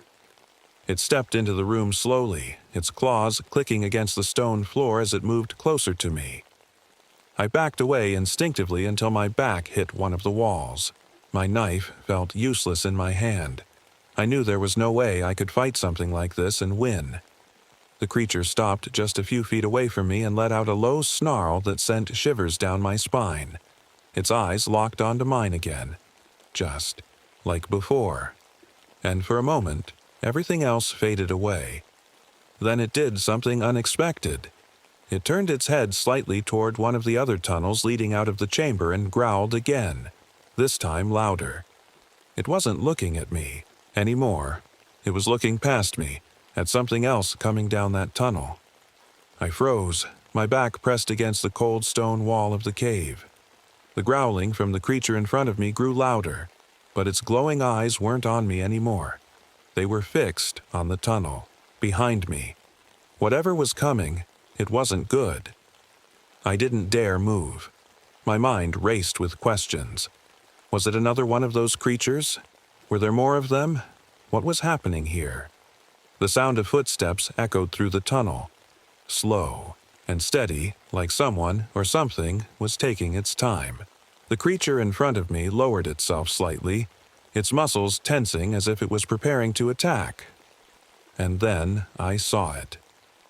Another figure emerged from the shadows of the tunnel, but this one was different. It was taller than the first creature, with fur that was almost silver under the faint light. Its movements were smoother, more controlled, not like an animal, but like something that knew exactly what it was doing.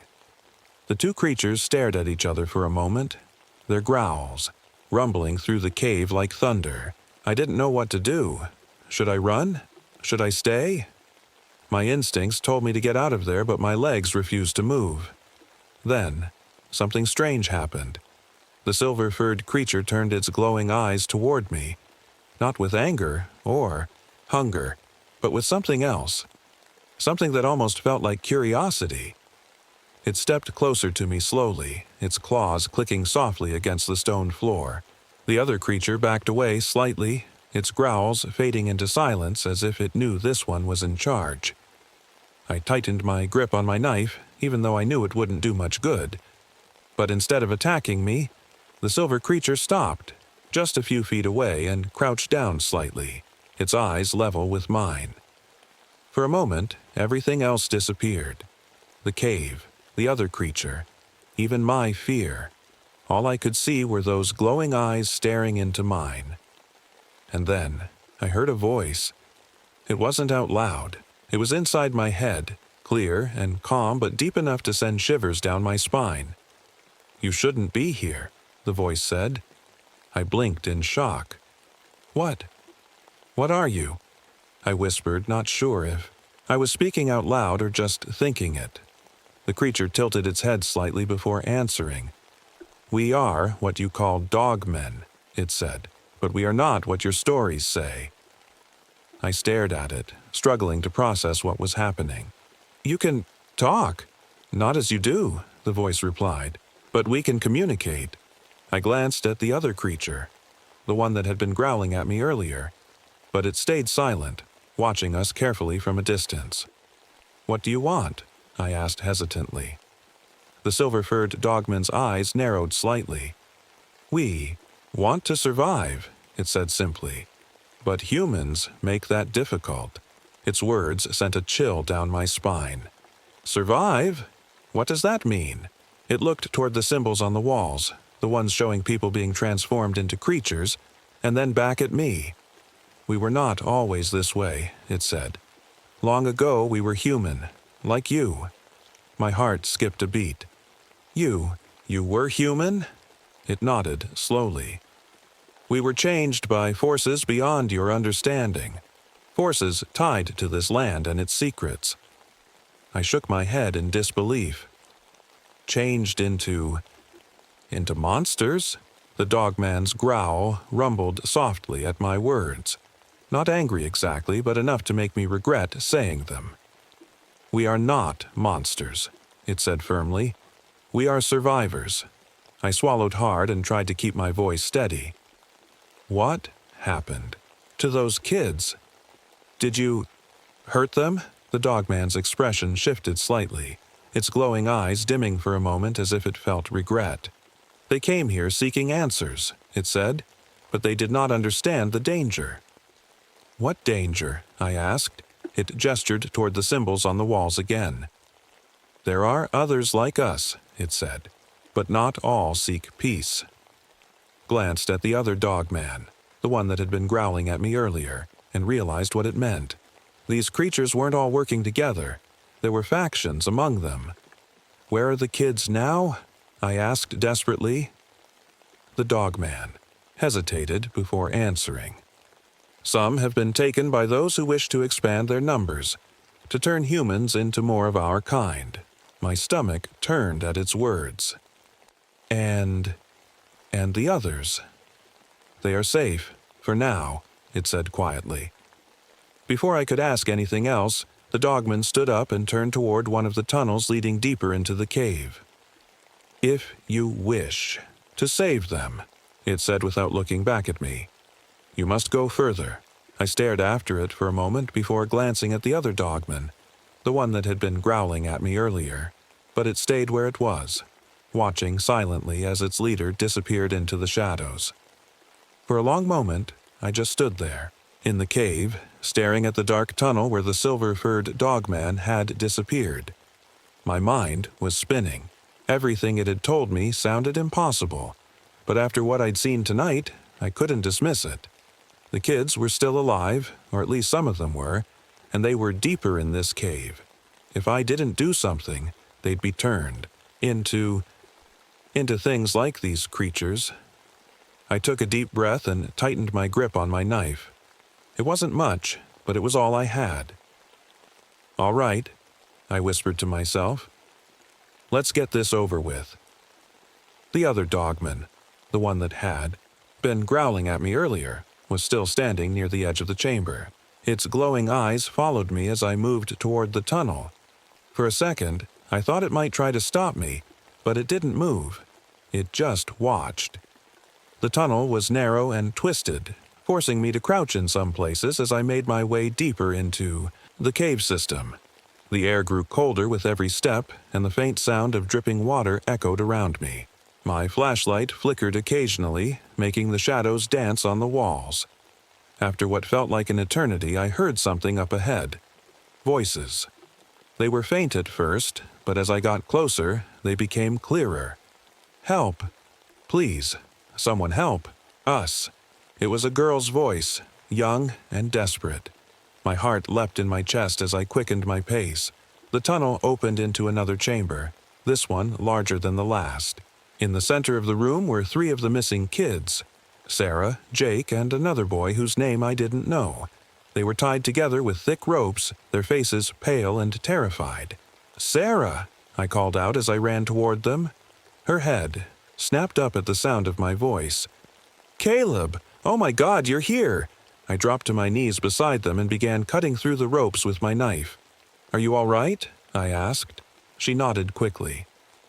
"We're okay, for now, but they're coming back." "Who?" I asked as I worked to free Jake next. "The others," she said, her voice trembling. "The ones that took us." Before I could ask anything else, a low growl echoed through the chamber. I froze and turned toward the sound. Standing at the entrance to the room were 3 more dogmen, but these weren't like the silver-furred one that had spoken to me earlier. Their fur was darker, their eyes burned brighter, and their snarls were filled with rage. "Run!" Sarah screamed, but there was nowhere to run. The dogmen charged toward us, their claws scraping against the stone floor as they moved with terrifying speed. I barely had time to react before one of them lunged at me. I swung my knife wildly and managed to slash its arm, but it barely seemed to notice. Its claws raked across my shoulder as it knocked me to the ground. Pain shot through me as I scrambled backward, trying to put some distance between us. The other 2 dogmen were circling Sarah and Jake now, their growls growing louder with each passing second. "Stay back!" I shouted, though my voice sounded weak even to me. The dogman in front of me snarled and lunged again, but before it could reach me, something slammed into it from the side. It was the silver-furred dogman. It tackled the other creature to the ground with a force that shook the cave floor. The 2 of them snarled and snapped at each other as they rolled across the chamber in a blur of fur and claws. The other 2 dogmen hesitated for a moment before charging toward us again, but this time they didn't get far. The first dogman, the one that had been watching me earlier, appeared out of nowhere and blocked their path. It growled low and deep before lunging at them with terrifying speed. I didn't wait to see how the fight played out. I turned back to Sarah and Jake and finished cutting through their ropes as quickly as I could. "Come on," I said urgently as I helped them to their feet. "We need to get out of here." "What about them?" Sarah asked, glancing nervously at the fighting dogmen. "They'll handle it," I said, though I wasn't entirely sure if that was true. We ran toward another tunnel on the far side of the chamber, the only one that didn't seem blocked or guarded by more creatures. My shoulder throbbed with pain from where I'd been scratched earlier, but I forced myself to keep moving. The sounds of growling and snarling faded behind us as we made our way through the twisting tunnels. Eventually, we saw a faint light up. Ahead, moonlight streaming through an opening in the rocks. "Almost there," I said breathlessly as we stumbled toward it. When we finally emerged from the cave into the cool night air, it felt like a weight had been lifted off my chest.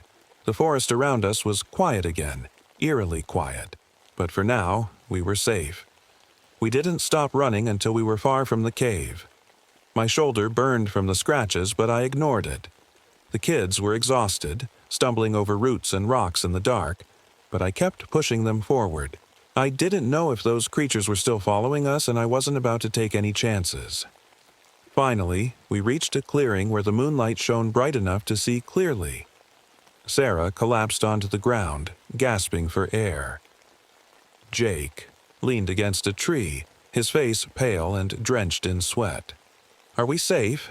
Sarah asked between breaths. I glanced back toward the direction of the cave. The forest was quiet now, too quiet, but there was no sign of movement. "For now," I said. "But we need to keep going."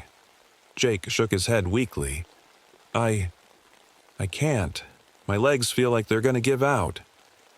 I crouched down beside him and placed a hand on his shoulder. "Listen to me," I said firmly. "We're not out of this yet. Those things, whatever they are, they're still out there. If we stay here, they'll find us." Sarah looked up at me with tears in her eyes. "Why is this happening? What do they want?" I hesitated for a moment before answering. "I don't know everything," I admitted, "but I think it has something to do with the blue moon." "The blue moon?" Jake repeated, frowning. I nodded. "That's what the silver-furred one told me. It said they were changed by forces, tied to this land and the moon." Sarah shivered and hugged herself tightly. "This is insane," she whispered. "It is," I agreed quietly. "But it's real." Before I could say anything else, a strange sound echoed through the clearing, a low hum that seemed to vibrate through the air. "What's that?" Jake asked nervously. I turned toward the sound and saw something that made my stomach drop. Glowing symbols carved into the ground at the edge of the clearing. They looked just like the ones in the cave, and they were pulsing faintly with light. "Stay back," I said quickly as I stepped closer to inspect them. The symbols formed a large circle, and in the center was a pile of stones arranged in a strange pattern. As I stared at them, the hum grew louder, and the moonlight seemed to grow brighter. "What's happening?" Sarah asked, her voice trembling. "I don't know," I said honestly, but deep down, I had a feeling this was connected to whatever ritual those creatures were trying to perform. Suddenly, the hum stopped, and everything went silent. Then, out of nowhere, a figure stepped into the clearing. It was one of the dogmen, but not like any of the ones I'd seen before. Its fur was pure white, almost glowing under the moonlight, and its eyes burned with an intensity that made my chest tighten. It stood in front of the circle of symbols and raised its head toward the sky, letting out a long howl that sent shivers down my spine. "What is it doing?" Jake whispered. "It's starting something," I said grimly. The symbols on the ground began to glow brighter as the dogman continued howling.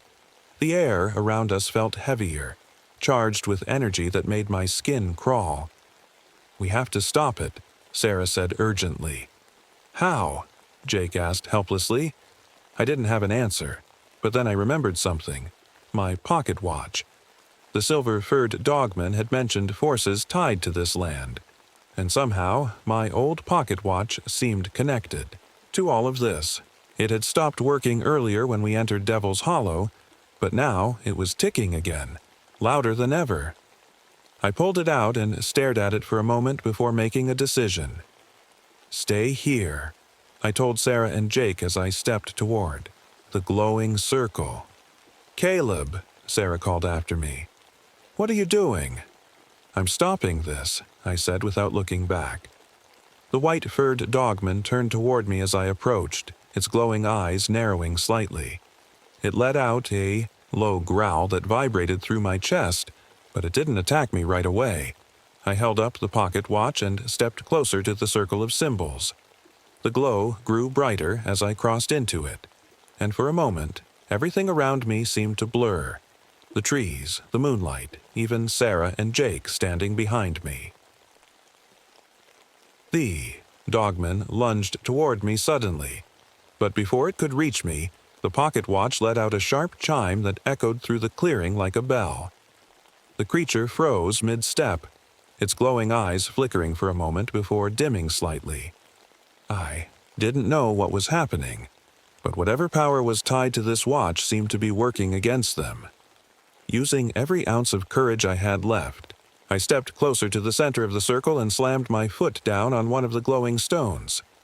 The hum stopped instantly, and so did everything else. The dogman let out a sharp howl before collapsing onto its knees, and then everything went dark. When I opened my eyes, everything was quiet. The glowing symbols on the ground were gone, and the air felt lighter, like whatever strange energy had been building up had vanished. I sat up slowly, my head pounding and my shoulders still throbbing. From the earlier attack, the moonlight was dimmer now, as if the blue moon had lost some of its power. "Caleb!" Sarah's voice broke through the silence. I turned to see her and Jake running toward me. Their faces were pale, but they looked relieved to see me awake. "Are you okay?" Sarah asked as she crouched beside me. "I think so," I said, though my body felt like it had been run over by a truck. "What happened?" Jake pointed toward the edge of the clearing. "They're gone," he said quietly. I followed his gaze and saw that he was right. The dogmen were nowhere to be seen. Even the white-furred one that had been performing the ritual had disappeared. "It worked," I said softly, though I wasn't entirely sure what it was. Somehow, breaking that circle of stones with the pocket watch had stopped whatever they were trying to do. But as I looked around the clearing, I couldn't shake the feeling that this wasn't over. Not completely. "We need to get out of here," I said as I struggled to my feet. "Now." Sarah and Jake helped me up and we started making our way back through the forest. The path was easier to follow this time, almost like the forest itself was guiding us out. By the time we reached the trailhead where their van was parked, dawn was starting to break. The first rays of sunlight peeked through the trees, casting long shadows across the ground. "We made it," Jake said with a shaky laugh as he leaned against the van. Sarah nodded, tears streaming down her face as she hugged him tightly. "I can't believe we're alive." I leaned against a tree, trying to catch my breath. My shoulders still ached, but I didn't care. I was just glad we'd made it out. But as I looked back toward the forest, I couldn't help but feel like something, or someone, was watching us. The sheriff's department arrived not long after sunrise. Sheriff Daniels himself stepped out of his car, looking tired but relieved to see us.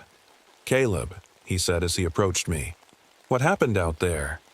I hesitated for a moment before answering. "We found them," I said simply, nodding toward Sarah and Jake. "But there's something in those woods." Daniels frowned. "What do you mean?" I glanced back at Sarah and Jake. They were sitting in the back of an ambulance, wrapped in blankets and sipping water. They looked exhausted, but alive. "There are things out there," I said quietly. "Things that shouldn't exist." Daniels stared at me for a long moment before sighing heavily. "You've been through a lot," he said finally. "Why don't you get checked out? We'll talk more later." I nodded reluctantly and let one of the paramedics lead me toward another ambulance. But even as they cleaned up my shoulder wound and asked me questions about what happened, my mind kept going back to those creatures and what they'd told me. After everything was over and I'd been cleared to go home, I found myself sitting on my porch with a cup of coffee in hand. The forest stretched out before me, dark and quiet under the night sky. The pocket watch sat on the table beside me. It's ticking steady now, like nothing had ever been wrong with it. I picked it up and turned it over in my hands, staring at its smooth surface. Somehow, this little piece of metal had saved us, but I still didn't understand how or why. As I sat there thinking about everything that had happened, a familiar sound reached my ears, a low howl echoing through the trees. I froze, my heart pounding in my chest as I stared into the darkness. For a moment, nothing happened, just silence and shadows. But then, two glowing eyes appeared in the distance. They didn't come any closer. They just watched me from the edge of the forest before disappearing into the night. I sat there for a long time after that, staring at the spot where they'd been. Whatever those creatures were, whatever their purpose, I knew one thing for sure. Blackwood Forest would never be just another patch of trees to me again. It's been 6 months since that night in Blackwood Forest. 6 months since I saw those creatures, since I broke the ritual, since I walked out of those woods alive. But not a day goes by that I don't think about it. The sheriff's department filed the incident as a case of wild animal attack. That's what they told the public anyway. They said Sarah and Jake were lucky to survive and warned people to stay away from Devil's Hollow. But they didn't tell anyone about the dogman, or the cave, or the strange symbols carved into the ground. I didn't blame them. Who would believe it? Even now, I struggle to believe it myself. Sarah and Jake moved away not long after everything happened. Sarah sent me a letter once. She said she was trying to put it all behind her, but she still had nightmares about glowing eyes and growls in the dark. Jake never reached out, but I heard he's been keeping to himself, avoiding anything that reminds him of Blackwood Forest. As for me, well, I'm still here. I thought about quitting my job as a park ranger after that night. For weeks, I couldn't bring myself to step foot in those woods again. But something kept pulling me back, something I couldn't explain. The forest feels different now. It's quieter than it used to be, like it's holding its breath. The trails near Devil's Hollow are overgrown and abandoned, and even the animals seem to avoid that part of the woods. But every now and then, I hear a howl in the distance, a low, mournful sound that sends shivers down my spine. And sometimes, I see them, not often, just glimpses here and there. A pair of glowing eyes watching me from the shadows. A tall figure moving between the trees before disappearing into the darkness. They never come close. They just watch. I don't know why. They haven't attacked me again. Maybe they see me as an ally now. Or maybe they're just waiting for the right time. Either way, I've learned to live with it. The pocket watch sits on my desk at home, ticking steadily like nothing ever happened. I still don't understand how it worked or why it seemed connected to those creatures, but I keep it close anyway. It feels like some kind of protection, even if I don't know how or why. Sometimes I wonder if those creatures were telling the truth, if they really were human once. If so, what does that mean for us? Could we become like them someday? Is there something about this land, this forest, that changes people? I don't have answers to those questions. And maybe I never will, but one thing is certain. Blackwood Forest isn't just a place anymore. It's a secret, a mystery, a living thing that holds stories no one else will ever know. And as much as it scares me, part of me feels responsible for it now. So I stay here. I walk its trails every day, keeping an eye out for anything unusual. And when people ask me about Devil's Hollow or the legends of Blackwood Forest, I tell them to stay away because some stories aren't meant to be explored. Some secrets are better left alone.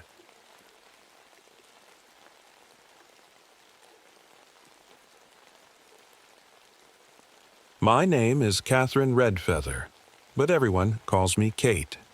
I've been a forest ranger for almost 10 years now, working in the Yakima National Forest. It's a place of breathtaking beauty, towering pines, crystal-clear rivers, and trails that stretch endlessly into the wilderness. But it's also a place of mystery, a place where people sometimes disappear without a trace. I've always felt connected to this forest. Maybe it's because my ancestors lived here long before it became a national park. My grandmother used to tell me stories about the land, about spirits that protected it, and others that haunted it. As a kid, I thought they were just bedtime, tales meant to scare me into behaving. But now I'm not so sure. It was late September when everything started to change. The days were getting shorter and the air had that crisp bite that comes before winter. I was on patrol, driving my old Jeep along one of the dirt roads near the edge of the forest. The sun was setting, painting the sky in shades of orange and purple. It should have been peaceful, but something felt off. The forest was too quiet. Normally, you'd hear birds chirping or squirrels rustling in the underbrush. But that evening, there was nothing, just silence. Even my radio wasn't picking up any chatter from the other rangers. I remember gripping the steering wheel tighter and telling myself it was just my imagination. As I rounded a bend in the road, I saw something that made me stop cold. There was a deer standing in the middle of the path, staring straight at me. Its eyes were wide and glassy like it was frozen in fear. But what really caught my attention was its neck. It looked broken, bent at an unnatural angle. Yet, somehow, it was still standing. I didn't move for what felt like forever, just sitting there with my headlights shining on this poor creature. Then, without warning, it bolted into the trees, moving so fast I barely had time to react. My heart was pounding. As I watched it vanish into the darkness, I shook my head and tried to laugh it off. "Get a grip, Kate," I muttered to myself as I started driving again. But deep down, I knew something wasn't right. That feeling stayed with me all evening as I finished my patrol and headed back to the ranger station. Little did I know, that deer was just the beginning. The next morning started like any other. I arrived at the ranger station early, made myself a cup of coffee, and went over the day's schedule. We were a small team, just me and 2 other rangers, Mike and Sarah. They were already out on patrol, so it was quiet in the station. Around mid-morning, the phone rang. It was a call from the local sheriff's office. A group of anthropologists who had been camping in the forest hadn't checked in for 3 days. Their families were worried, and now it was our job to find them. I grabbed my gear, a flashlight, a map, my radio, and headed out to their last known location. According to their permit, they'd been studying ancient Native American sites deep in the forest. I couldn't help but feel uneasy as I drove toward the area. This wasn't the first time someone had gone missing in these woods. It took me about an hour to reach their campsite. As soon as I stepped out of the Jeep, I knew something was wrong. The site was completely abandoned. Their tents were still set up, but they looked like they'd been torn apart from the inside. Papers and notebooks were scattered everywhere, flapping in the breeze. I started looking around, calling out their names. "Dr. Hayes? Dr. Reyes? Anyone here?" But there was no answer. The only sound was the rustling of leaves in the wind. Then I noticed something strange near one of the tents, a circle of stones with ashes in the middle, like a fire pit. But this wasn't an ordinary campfire.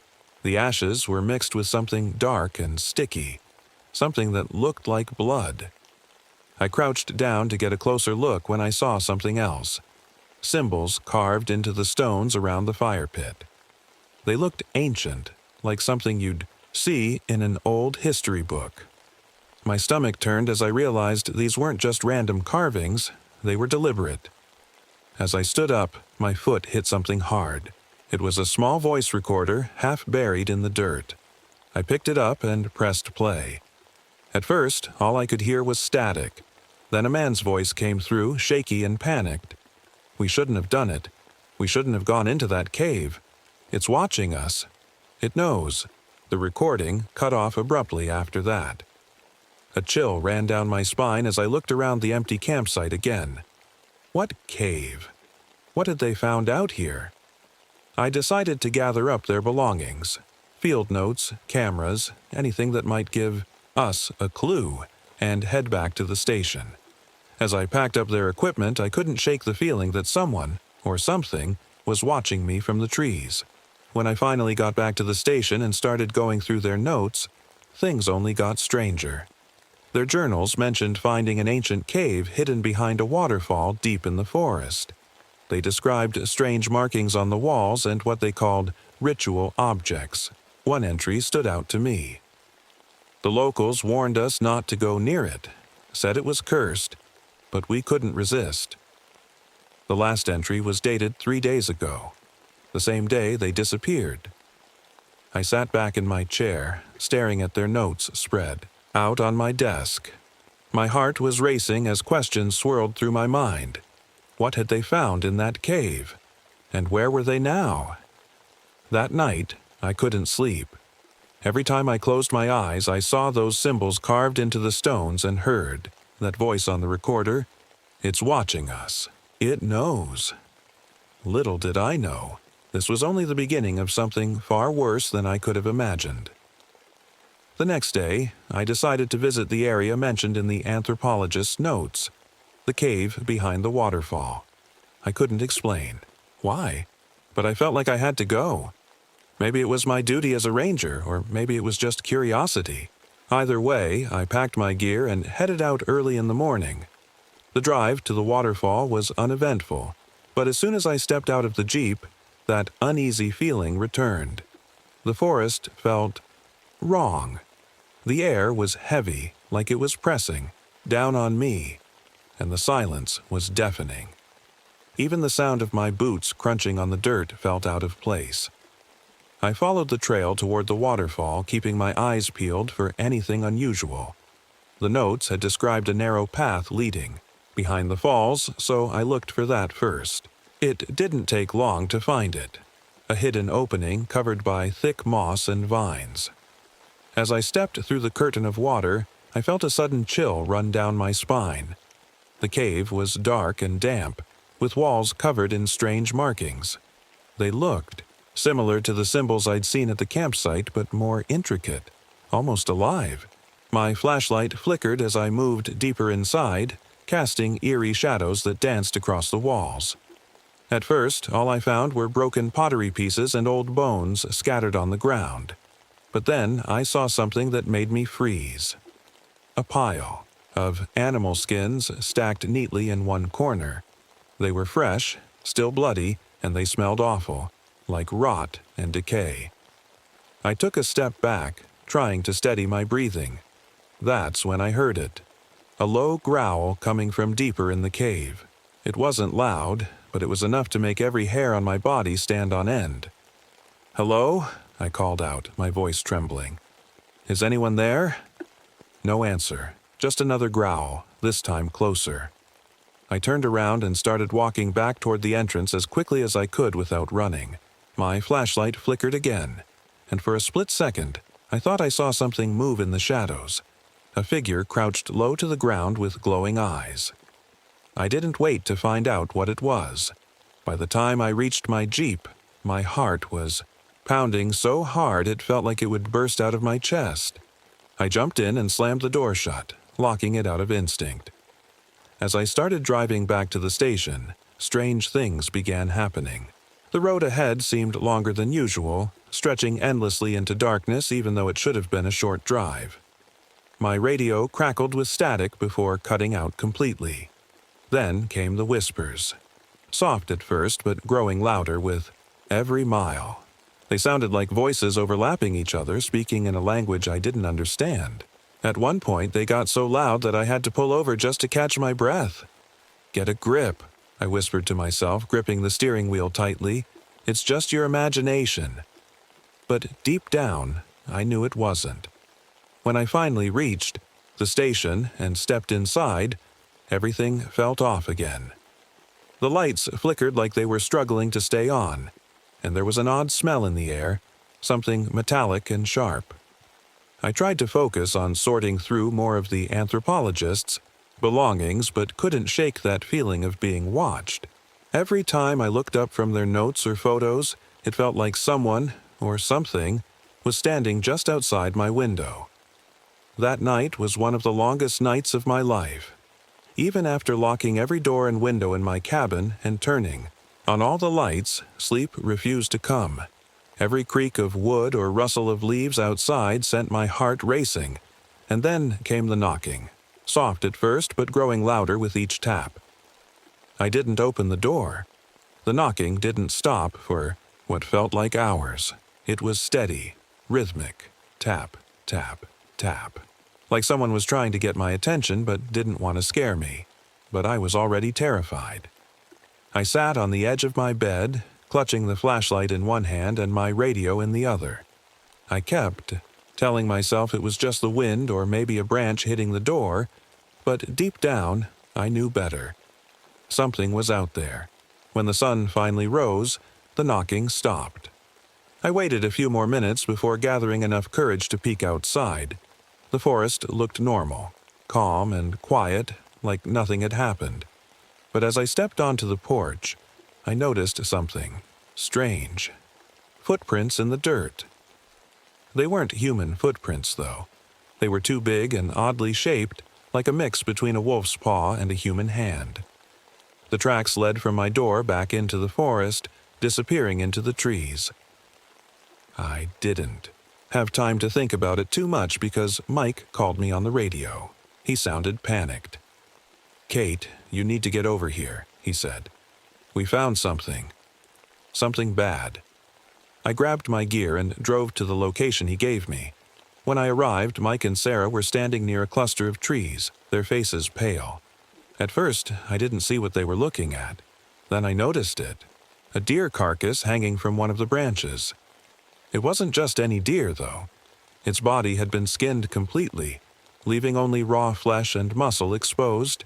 Its head was twisted at an unnatural angle, just like the deer I'd seen on the road days earlier. What could have done this?" Sarah whispered, her voice shaking. Mike shook his head. "I don't know. A bear, maybe? But this doesn't look like a bear." I didn't say anything because I didn't have an answer either. All I could think about were those footprints outside my cabin and the growl I'd heard in the cave. We decided to report it to the sheriff's office and mark the area as off-limits for hikers. But, as we were leaving, something caught my eye. A piece of cloth snagged on one of the branches near the deer carcass. I pulled it down and realized it was part of a shirt that matched what one of the missing anthropologists had been wearing in their photos. My stomach dropped as I stared at it. They'd been here recently, maybe even last night. That evening, I went back to my cabin and locked myself inside again. But this time, instead of waiting for something to happen, I decided to go through more of the anthropologist's belongings. There had to be something in their notes or photos that could explain what was happening. As I flipped through their journals, one entry stood out. "We've uncovered evidence of rituals performed by ancient tribes in this area. Rituals meant to summon or bind a spirit known as a skinwalker. The locals warned us not to disturb anything inside the cave, but we couldn't resist exploring further." Skinwalker. The word sent chills down my spine. My grandmother had told me stories about skinwalkers when I was a kid. Stories about shapeshifters who could take on the form of animals or even mimic people's voices to lure them into danger. She always said they were evil spirits that should never be disturbed. I wanted to believe it was just a myth, but everything that had happened so far, the strange symbols, the skinned animals, the growling in the cave, it all lined up too perfectly with those old stories. As night fell again, I made a decision.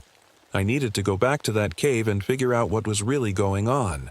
If this thing, the skinwalker, was responsible for what happened to those anthropologists, then maybe there was still a chance to find them alive. Armed with my flashlight, a knife, and every ounce of courage I could muster, I set out into the forest once more. The trail felt different this time, darker somehow, even though it was lit by moonlight. When I reached the cave entrance, my flashlight flickered again before going out completely. My heart sank as I stood there in total darkness, listening to every sound around me, the rustling leaves, the distant howl of a coyote, and then that growl again. It was louder this time, closer, and it wasn't coming from inside the cave anymore. It was behind me. I froze. The growl behind me was low and guttural, like nothing I'd ever heard before. My heart was pounding so hard I thought it might burst. Slowly, I turned around, my flashlight still dead in my hand. At first, I couldn't see anything, just shadows shifting between the trees. But then I saw it. 2 glowing eyes staring back at me from the darkness. They were too high off the ground to belong to an animal, but they didn't look human either. "Who's there?" I called out, trying to keep my voice steady.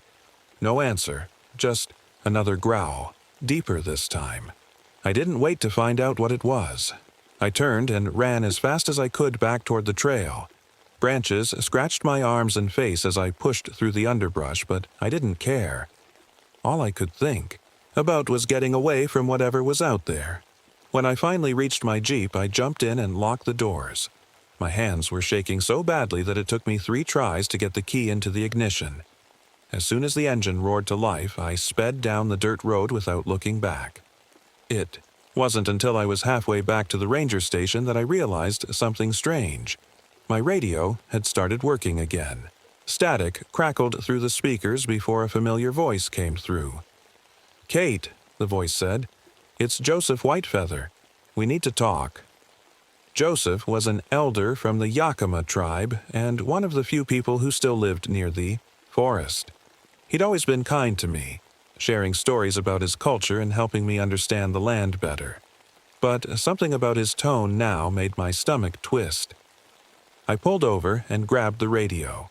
"Joseph, what's going on?" There was a pause before he replied. "You've seen it, haven't you? The skinwalker." The word sent chills down my spine. I don't know what I saw," I stammered, "but something's out there." Joseph sighed heavily. "You need to come to my house right now. There are things you need to know, things your grandmother never told you." I didn't hesitate. If anyone could help me make sense of what was happening, it was Joseph. When I arrived, at his small cabin on the edge of the forest, he was already waiting for me on the porch. His face looked older than usual, lined with worry. "Come inside," he said, motioning for me to follow him. The cabin smelled of sage and wood smoke, and a fire crackled softly in the hearth. Joseph gestured for me to sit while he poured us both cups of tea. "You've stirred something ancient," he began after a long silence, "something that should have been left alone." I told him everything. The anthropologist's disappearance, the strange symbols in the cave, the skinned animals, and those glowing eyes in the forest. Joseph listened carefully before nodding slowly. "The skinwalker is a powerful spirit," he explained. "It can take on many forms, animals, people, even those you love. It feeds on fear and chaos." "But why is it here?" I asked, my voice barely above a whisper. He leaned forward, his dark eyes locking onto mine. "Because someone called it here." My breath caught in my throat as his words sank in. "The cave you found isn't just any cave," Joseph continued. "It's a sacred place where rituals were performed long ago. Rituals meant to bind spirits like the skinwalker so they couldn't harm anyone." I thought about the anthropologist's notes, their mention of rituals and warnings they'd ignored, and felt a wave of anger and dread wash over me. "They broke something when they went into that cave," Joseph said softly, "and now it's free." I stared into my cup of tea, trying to process everything he'd just told me. It sounded impossible, like something out of a horror movie, but deep down, I knew he was telling the truth. "What do we do?" I asked.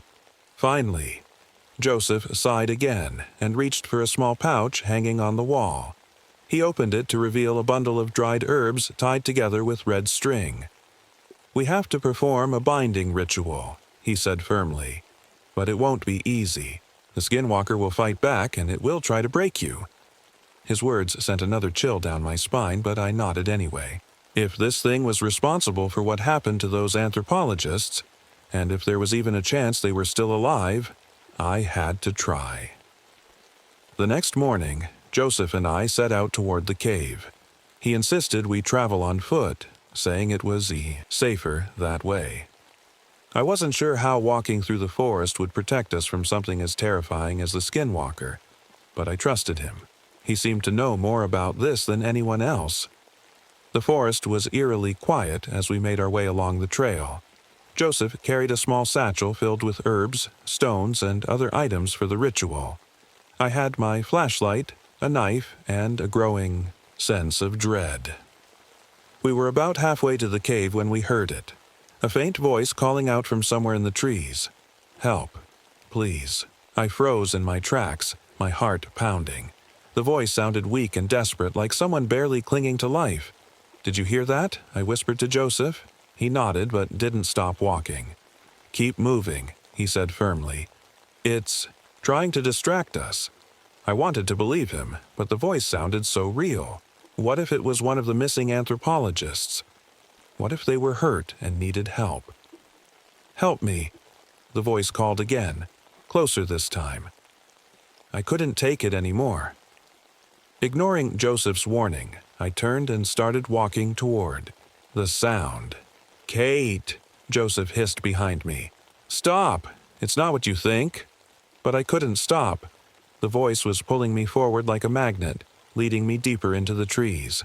My flashlight flickered as I moved, casting strange shadows on the ground. Then I saw them. 2 figures huddled together near a fallen tree. At first, I thought they were dead. Their clothes were torn and their skin looked pale and sickly. But as I got closer, one of them lifted their head and looked at me. "Kate," she whispered weakly.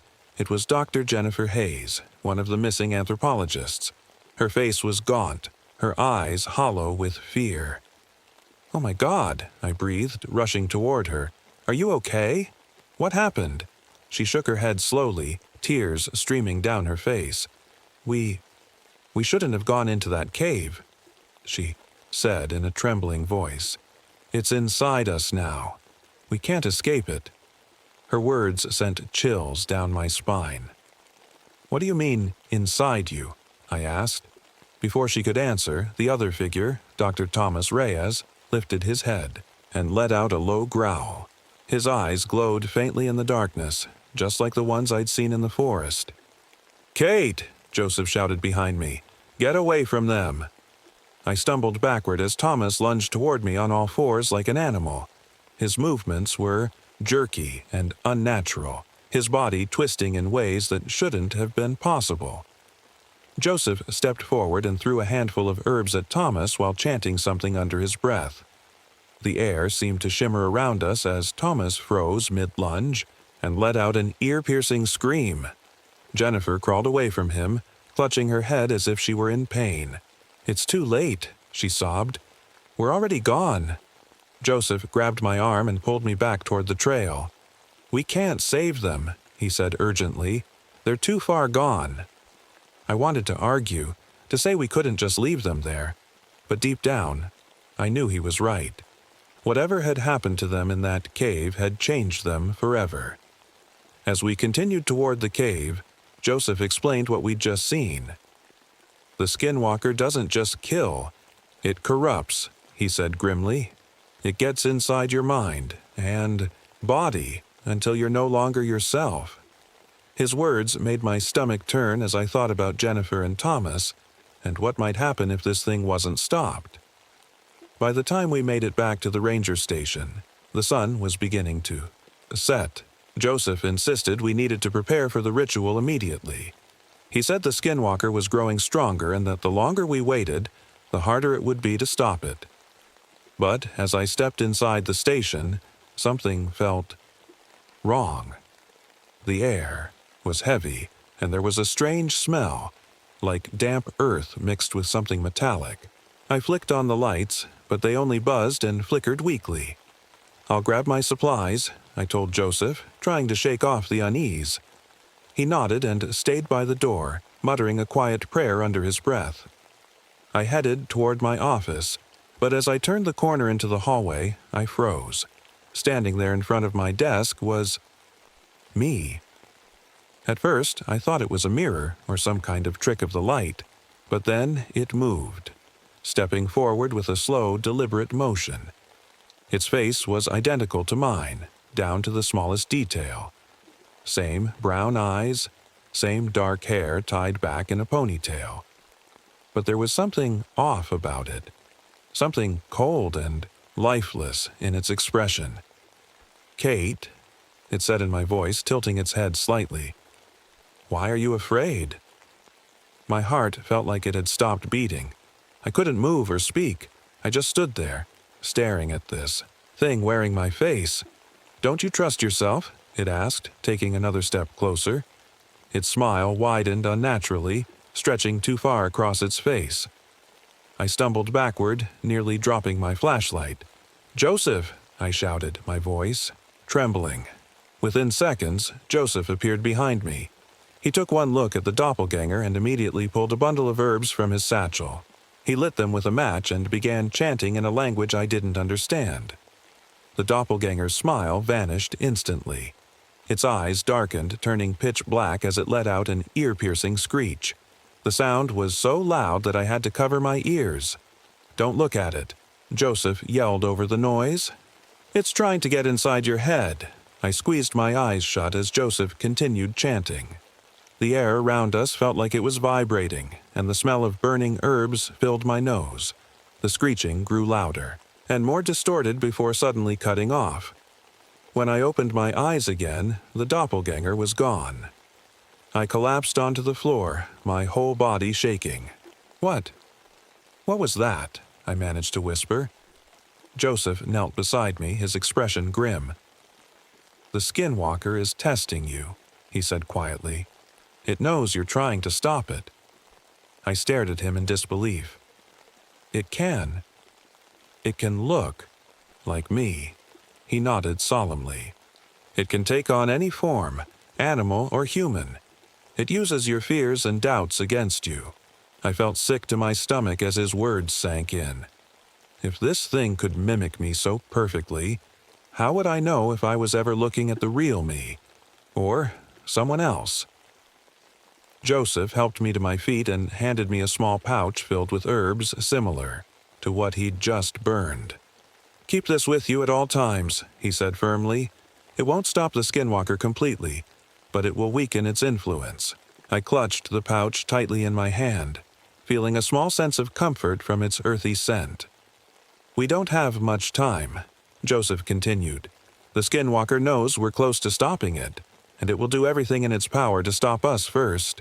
As we gathered our supplies for the ritual and prepared to head back into the forest one final time, I couldn't shake the feeling that this battle wasn't just about stopping an ancient spirit anymore. It was about surviving long enough to face it. Joseph and I spent the next few hours preparing for the ritual. He explained everything carefully, making sure I understood each step. The ritual wasn't just about stopping the skinwalker, it was about binding it back to the cave where it had been trapped for centuries. But it would take both of us working together, and even then, Joseph warned me that it wouldn't be easy. "The skinwalker will try to stop us," he said as he laid out the items we'd need. A circle of stones, bundles of herbs, and a small bowl filled with a dark liquid. "It will use everything it has to break your focus. You have to stay strong." I nodded, clutching the pouch of herbs he'd given me earlier. "What happens if we fail?" I asked quietly. Joseph didn't answer right away. He just looked at me with an expression that said more than words ever could. As night fell, we set out into the forest once again. This time, the air felt heavier than before, almost suffocating. The trees seemed taller, their branches reaching out like claws. Every sound, the crunch of leaves underfoot, the distant howl of a coyote, felt amplified. We reached the cave just as the moon rose high in the sky. Its pale light reflected off the waterfall, casting eerie shadows on the rocks. Joseph motioned for me to follow him inside. The cave was colder than I remembered, and the strange markings on the walls seemed to glow faintly in the darkness. Joseph began setting up the ritual circle near the pile of animal skins I'd seen earlier. He placed the stones in a perfect ring and lit the bundles of herbs with a small match. "Stand here," he instructed, pointing to a spot inside the circle. "Once we start, you can't leave this space, no matter what happens." I nodded and stepped into the circle, my heart pounding in my chest. Joseph began chanting in his native language, his voice steady and strong. The air seemed to hum with energy as he sprinkled the dark liquid onto the stones. The smell of burning herbs filled my nose, sharp and earthy. At first, nothing happened. The cave was silent except for Joseph's chanting and the crackle of flames from the herbs. But then I felt it, a presence in the air, heavy and oppressive. The growling started softly at first, echoing from somewhere deep within the cave. It grew louder with each passing moment until it felt like it was surrounding us completely. "Don't look away," Joseph said firmly as he continued chanting. "It's trying to distract you." I gripped my flashlight tightly, forcing myself to stay focused on Joseph's voice. But then I heard something else, my grandmother's voice calling my name. "Kate," she said softly from somewhere behind me. "Why are you doing this? Come home." I froze. My grandmother had passed away years ago, but her voice sounded so real, so familiar, that it made my chest ache. "Kate," she called again, closer this time. I turned my head slightly toward the sound before catching myself. "No," I whispered under my breath. "You're not real." The growling grew louder as if it were angry at my resistance. Shadows began shifting on the walls of the cave, forming shapes that looked like animals, wolves, deer, but twisted and unnatural. Joseph's chanting grew louder as he threw more herbs onto the flames. "Stay strong," he shouted over the noise. Suddenly, one of the shadows lunged toward me, its glowing eyes locking onto mine. It wasn't just a shadow anymore, it was real. The skinwalker stood before me in its true form, a horrifying mix of human and animal features. Its limbs were long and thin like branches, its face stretched into a grotesque smile with sharp teeth glinting in the firelight. It spoke in a voice that sounded like mine. "You can't stop me." I clenched my fists and shouted back, "You're wrong!" Joseph threw one final handful of herbs onto the flames as his chanting reached its peak.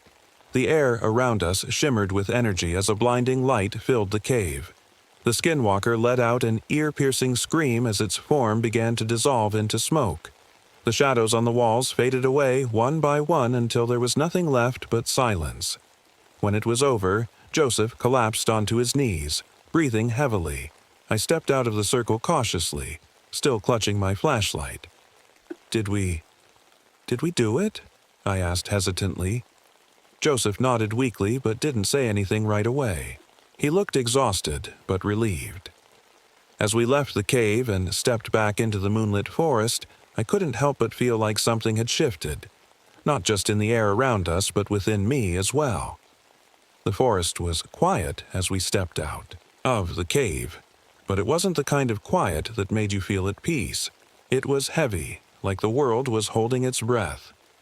Joseph walked ahead of me, his steps slow and deliberate. He looked drained, like the ritual had taken everything out of him. I wanted to believe it was over, that we had bound the skinwalker back to the cave, but something didn't feel right. The air was still thick with that oppressive energy, and my gut told me we weren't safe yet. "Joseph," I said softly, catching up to him. "Are you sure it worked?" He stopped and turned. To me, his face pale in the moonlight. "It worked," he said, but there was hesitation in his voice. At least, it should have. I didn't like the way he said that. "What do you mean, should have?" I asked. Before he could answer, a sound echoed through the trees, a low growl that made my blood run cold. It was coming from behind, us near the cave. Joseph's eyes widened as he grabbed my arm. "Run," he said urgently. We took off down the trail, our footsteps pounding against the dirt. The growling grew louder, closer, until it felt like it was right behind us. I didn't dare look back. I couldn't. "Keep going," Joseph shouted as we reached a clearing in the forest. But then I heard it, a voice calling my name again. This time, it wasn't my grandmother's voice or even mine. It was my father's. "Kate," he said softly from somewhere in the darkness. "It's me." I stopped dead in my tracks, my heart racing. My father had passed away when I was a teenager, but his voice sounded so real, so familiar, that it made my chest ache. "Kate," he called again, stepping into the moonlight. It looked just like him, the same kind eyes, the same warm smile, but I knew better now. This wasn't my father, it was the skinwalker. "Don't listen to it," Joseph shouted behind me. "It's trying to break you." But I couldn't move. The skinwalker took another step toward me, its form shifting slightly as if it were struggling to hold its shape. "You don't have to fight anymore," it said in my father's voice. "Just come with me." Tears filled my eyes as I clenched my fists. "You're not real," I whispered through gritted teeth. The skinwalker's smile twisted into something cruel as its form began to change again. Its limbs stretched unnaturally long, its face contorting into a grotesque mix of human and animal features. "You think you can stop me?" it hissed, its voice no longer resembling my father's. "You're nothing." Joseph stepped forward and threw another handful of herbs at the creature while chanting loudly. The skinwalker let out a deafening screech as smoke rose from its body, but it didn't retreat this time. "It's too strong," Joseph shouted over the noise. "We need to finish this now." I nodded and reached for the pouch of herbs he'd given me earlier. My hands were shaking as I lit them with a match and threw them toward the creature. The air around us shimmered again as Joseph continued chanting. The skinwalker writhed in pain, its form flickering between shapes, animals, people, even Jennifer and Tomas. "Don't let it distract you," Joseph yelled. I focused all my energy on staying strong, forcing myself to ignore the images flashing before me. The creature lunged toward us one last time before collapsing onto the ground in a heap of smoke and shadows. For a moment, everything was silent except for our heavy breathing. Then Joseph spoke. "It's done." I wanted to believe him. I really did. But something still felt wrong. The oppressive energy hadn't lifted completely, and I couldn't shake the feeling that we hadn't seen the last of the skinwalker. As we made our way back toward the ranger station, Joseph explained what had happened. "The ritual weakened it," he said quietly. "But spirits like this don't die easily." I stared at him in disbelief. "So, what does that mean? Is it still out there?" He nodded solemnly. "It's bound to this land now, trapped here, but it will always be watching." His words sent chills down my spine as I thought about all. The hikers who would come through this forest in the future, all the people who wouldn't know what lurked in its shadows. When we finally reached the station, Joseph turned to me with a serious expression. "You need to leave this place," he said firmly. "The skinwalker knows you now. It will never stop trying to break you." I wanted to argue, to say that this forest was my home, but deep down I knew he was right. The next morning, I packed up my things and left Yakama National Forest for good. As I drove away, I couldn't help but glance at the trees one last time, wondering if those glowing eyes were watching me go. Even now, years later, I still dream about that night. The growling in the cave, the doppelganger at the station, and those voices calling my name from the darkness. Some nights are worse than others, when I wake up sweating and gasping for air, but one thing is certain. I'll never forget what happened in Yakama National Forest, or what still waits there in its shadows.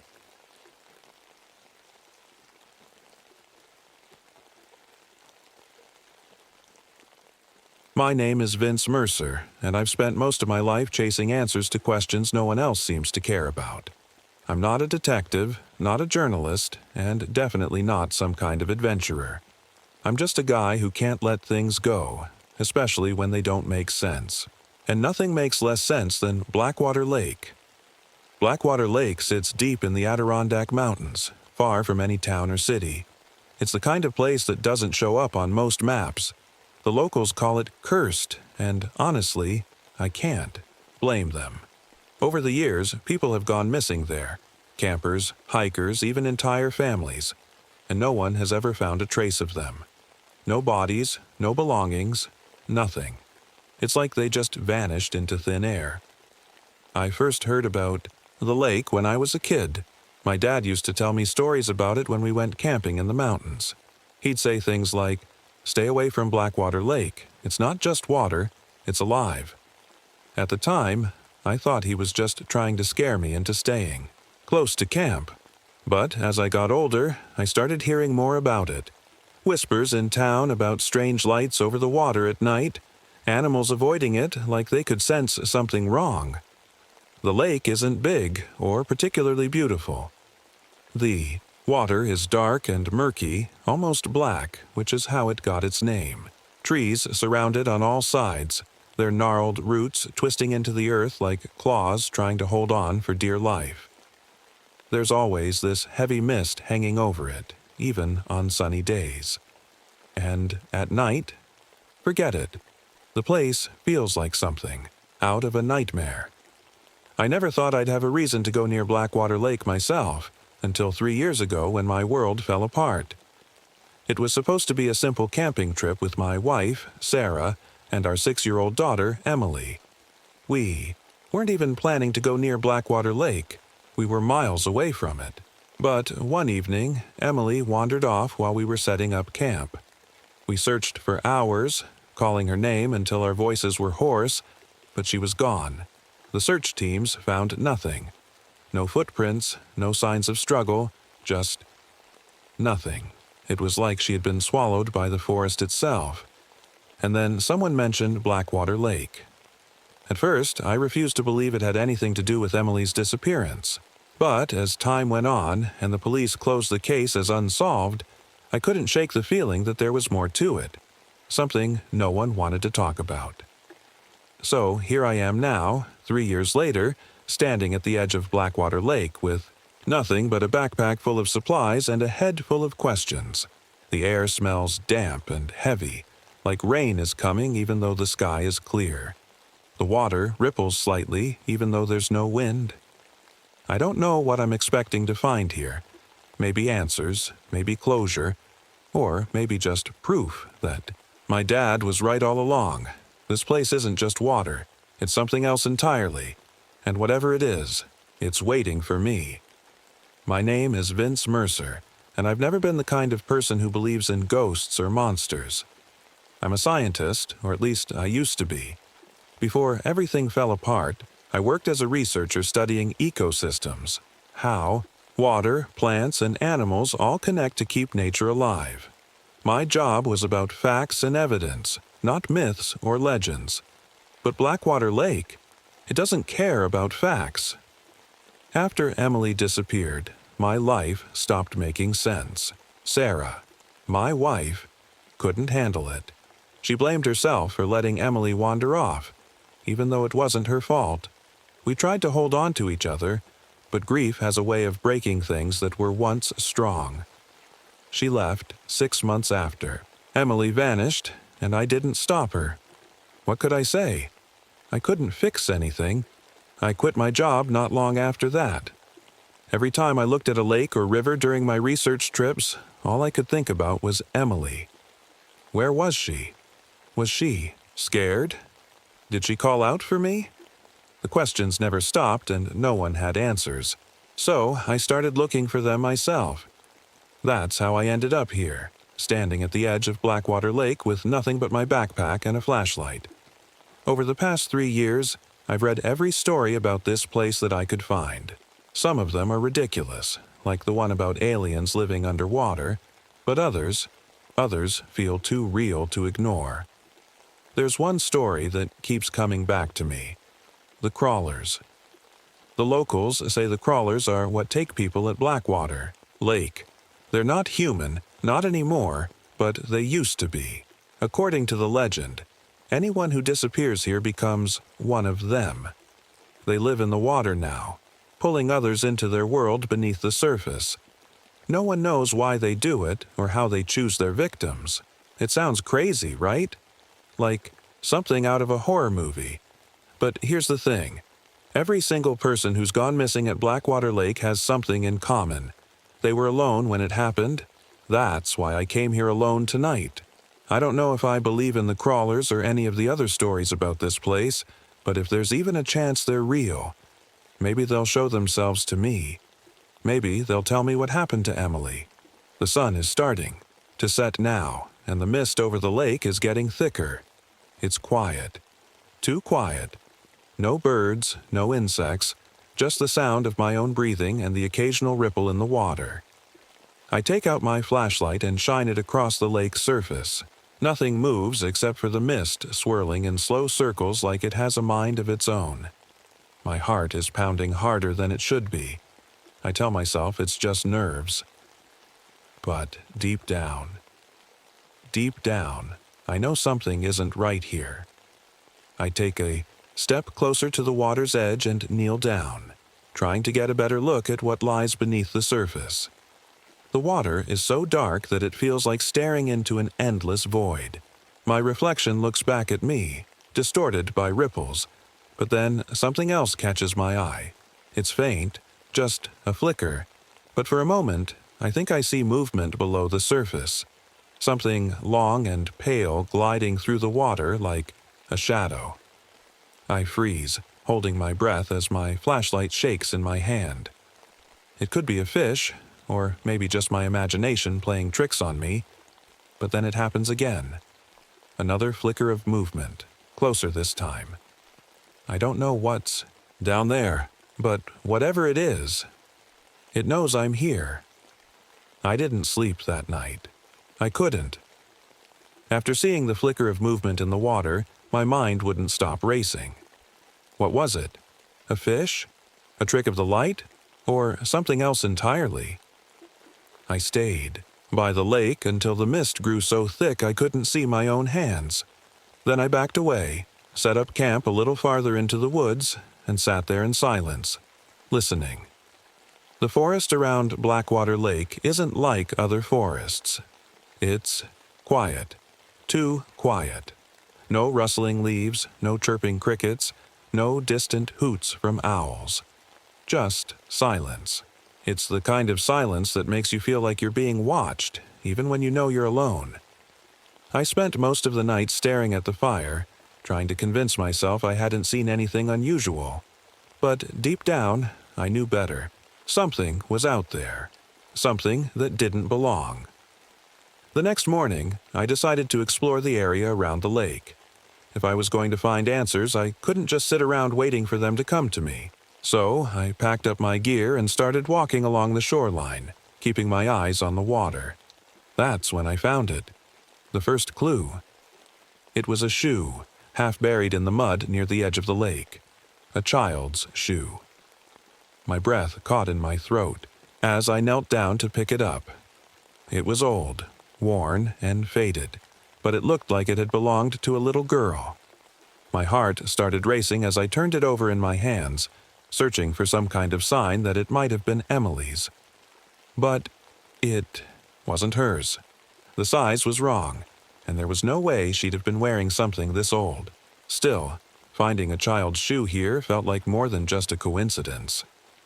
I kept walking, scanning the ground for anything else that might tell me what had happened here.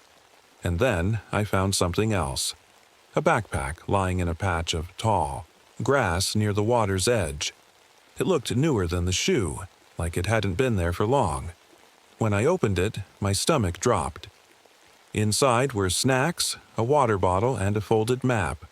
All things someone might take on a hike or camping trip.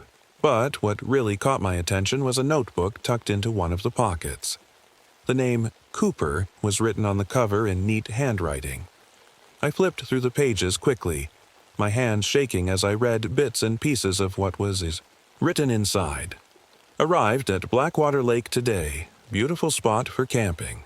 Saw strange lights over the water last night. Probably just fireflies. Heard something moving outside our tent.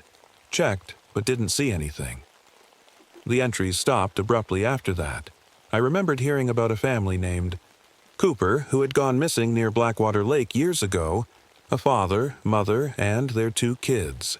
They'd been camping here for a weekend trip and never came home. Search teams had combed through the area but found nothing, not even their tent or supplies. And now here I was holding their backpack. My chest tightened as I looked out at the lake again. What had happened to them? Had they wandered too close? To the water? Had they seen something they shouldn't have? I didn't know what to think anymore. All I knew was that this wasn't normal. None of it was, and if I wanted answers, I'd have to keep digging. I couldn't stop thinking about the backpack and the shoe. They weren't just random objects. They were pieces of someone's life, someone who had vanished without a trace.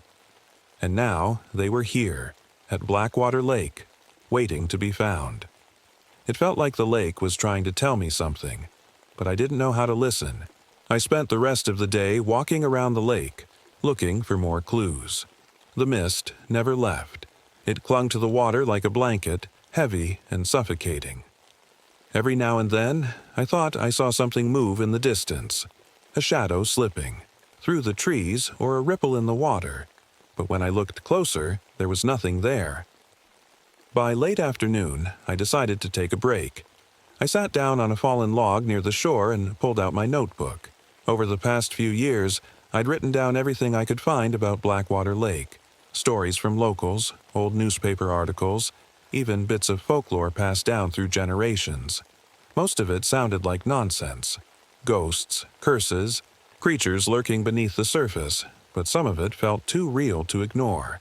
There were patterns in the stories, things that kept coming up again and again. The first was the mist. People always mentioned it. The way it hung over the water no matter what time of day it was, how it seemed to move on its own like it was, alive. Some said it was just a natural phenomenon caused by the lake's temperature or depth, but others believed it was something more, something unnatural. The second pattern was the disappearances. They weren't random. They followed a strange kind of logic. People who vanished here were always alone when it happened.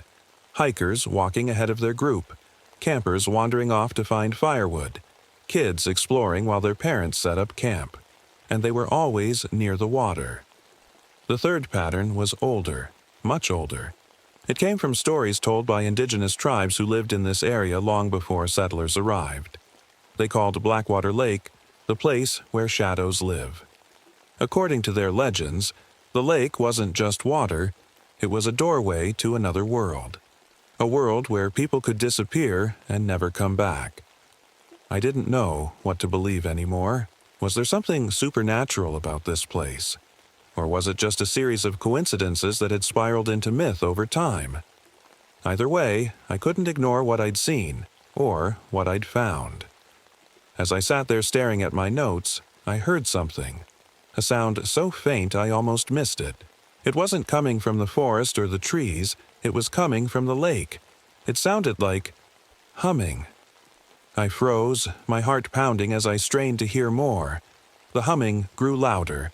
Not music exactly, but something rhythmic and strange, like voices blending together in a low chant. It seemed to rise from deep within the water, echoing across its surface. I stood up slowly, my eyes fixed on the lake as the sound grew louder still. The mist swirled in strange patterns now, circles and spirals that made my head spin if I looked at them too long. And then, silence. The humming stopped so suddenly it felt like someone had cut off all sound in the world at once. The mist settled, back into place as if nothing had happened. But something had happened. I could feel it in my bones. Blackwater Lake wasn't just a place where people disappeared.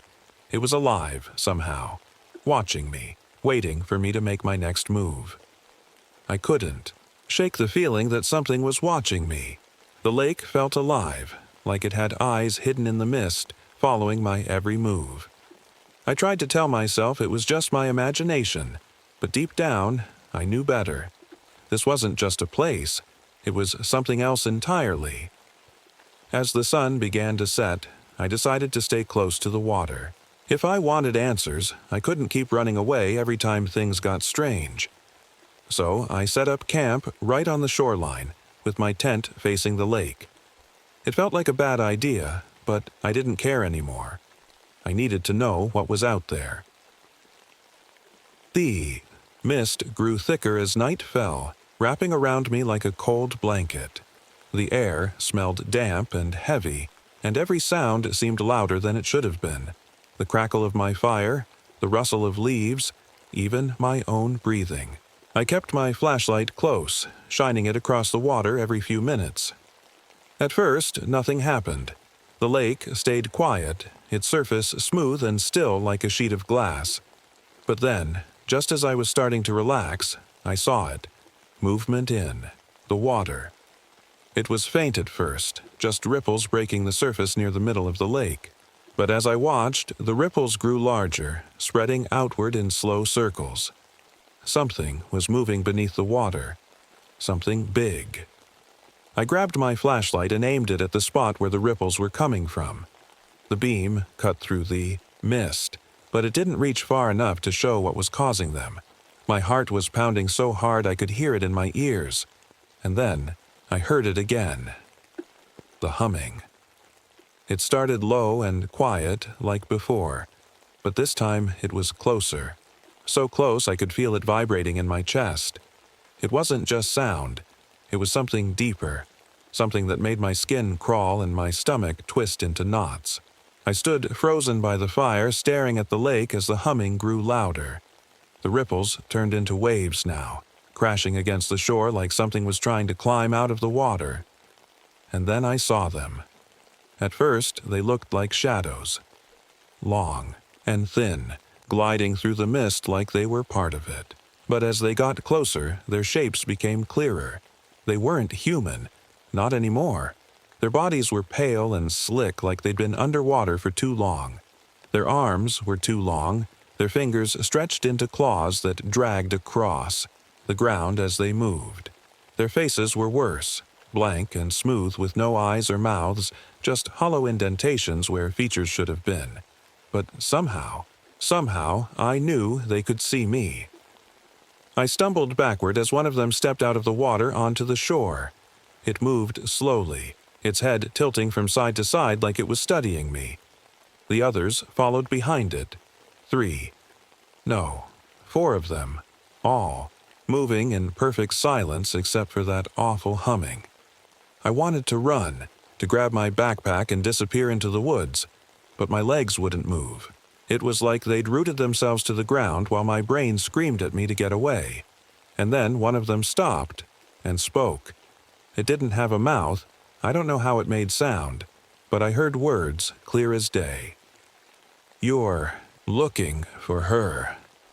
My breath caught in my throat as its head tilted toward me again. Emily. It had to mean Emily. I opened my mouth to speak, but no words came out. My voice felt trapped inside me like everything else. The fear, the questions, all stuck in a knot that wouldn't come undone. The creature raised one clawed hand and pointed toward the lake's center. "She is waiting." I don't remember how long I stood there, frozen, staring at the creatures. My mind was racing, trying to make sense of what was happening. They weren't attacking me. They weren't chasing me. They were just standing there, watching, waiting. And then, as suddenly as they had appeared, they began to retreat.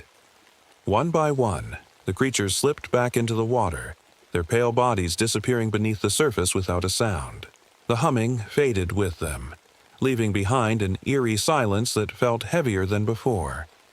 I wanted to run, to leave this place and never come back, but something kept me rooted to the spot. "She is waiting." Those words echoed in my head, over and over again. Could it really be true? Could Emily still be alive somewhere in this nightmare? If there was even a chance, I had to find her.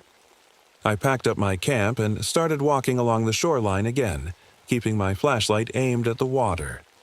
The mist seemed thicker now, swirling around me like it was trying to pull me closer to the lake. I tried to ignore it and focus on finding anything that could lead me to Emily. That's when I saw it, a building hidden in the trees near the edge of the lake. It wasn't big, just a small concrete structure with moss growing over its walls and vines creeping up its sides. It looked abandoned, like no one had been there in years, but something about it felt wrong. The door was slightly ajar, hanging crooked on its hinges like someone had forced it open. I hesitated for a moment before stepping inside. The air inside was damp and cold, smelling faintly of mildew and rust. My flashlight flickered as I moved. Through the narrow hallway, its beam cutting through the darkness to reveal peeling paint and broken tiles. It looked like some kind of research station. Old equipment scattered across tables, wires dangling from the ceiling. I stopped when I saw a stack of folders sitting on one of the desks. They were covered in dust, but when I brushed it off, I saw a logo stamped on the front. Blackwater Lake Biological Research Facility. My stomach twisted as I opened the first folder and started reading. The papers inside were reports, detailed. Accounts of experiments conducted at Blackwater Lake years ago. They talked about studying the lake's unique ecosystem. But as I flipped through more pages, things took a darker turn. Subject shows signs of physical transformation after prolonged exposure to lake water. Behavioral changes observed. Heightened, yet aggression and loss of speech.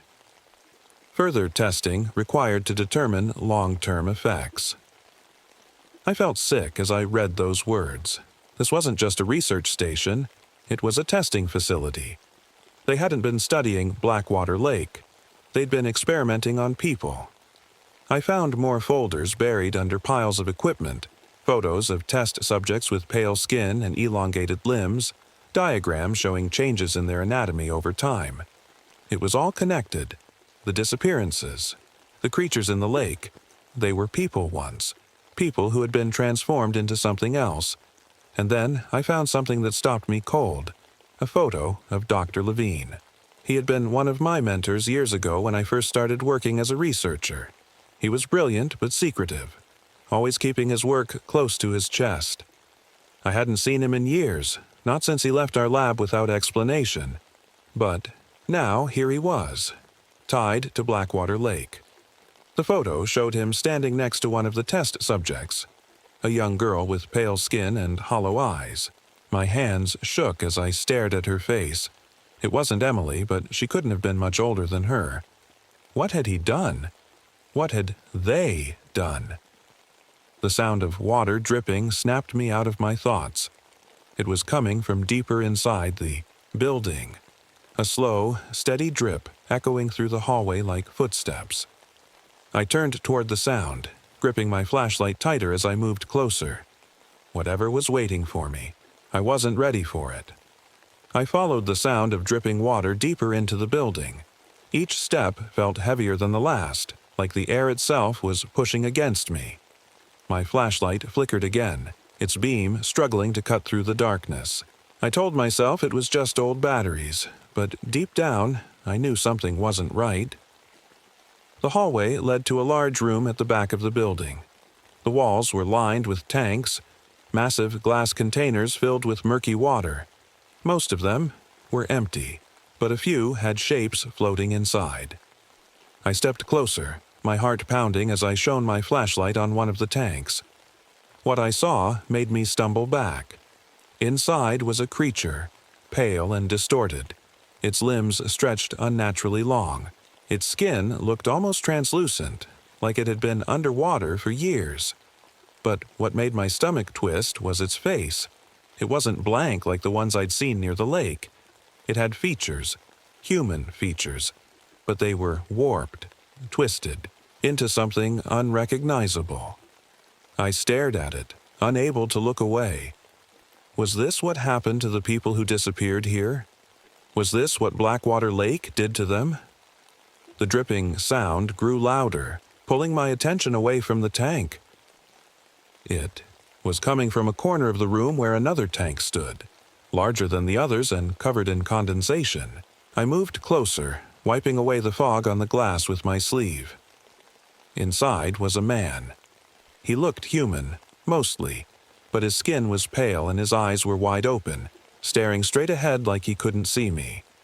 His arms were pressed against the glass, his fingers clawing at it weakly as if he was trying to escape. I felt a lump rise in my throat as I realized who he was. Dr. Levine. I stepped back, my mind racing.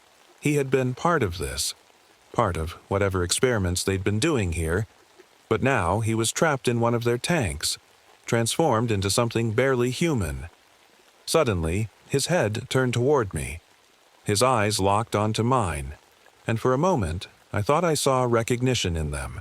His mouth opened slightly, but no sound came out, just bubbles rising to the surface of the water. I stumbled back farther, my flashlight shaking in my hand. I didn't know what to do. How could I help him?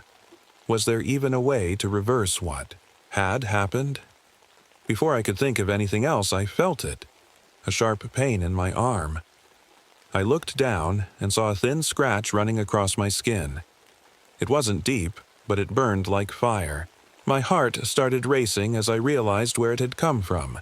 The glass on one of the tanks had cracked when I wiped it clean earlier. The water inside had leaked out, and now it was on me. I tried to wipe it off with my sleeve, but it didn't help. The burning spread up my arm and into my chest, making it harder to breathe. My vision blurred as I stumbled out of the room and into the hallway, clutching my arm tightly.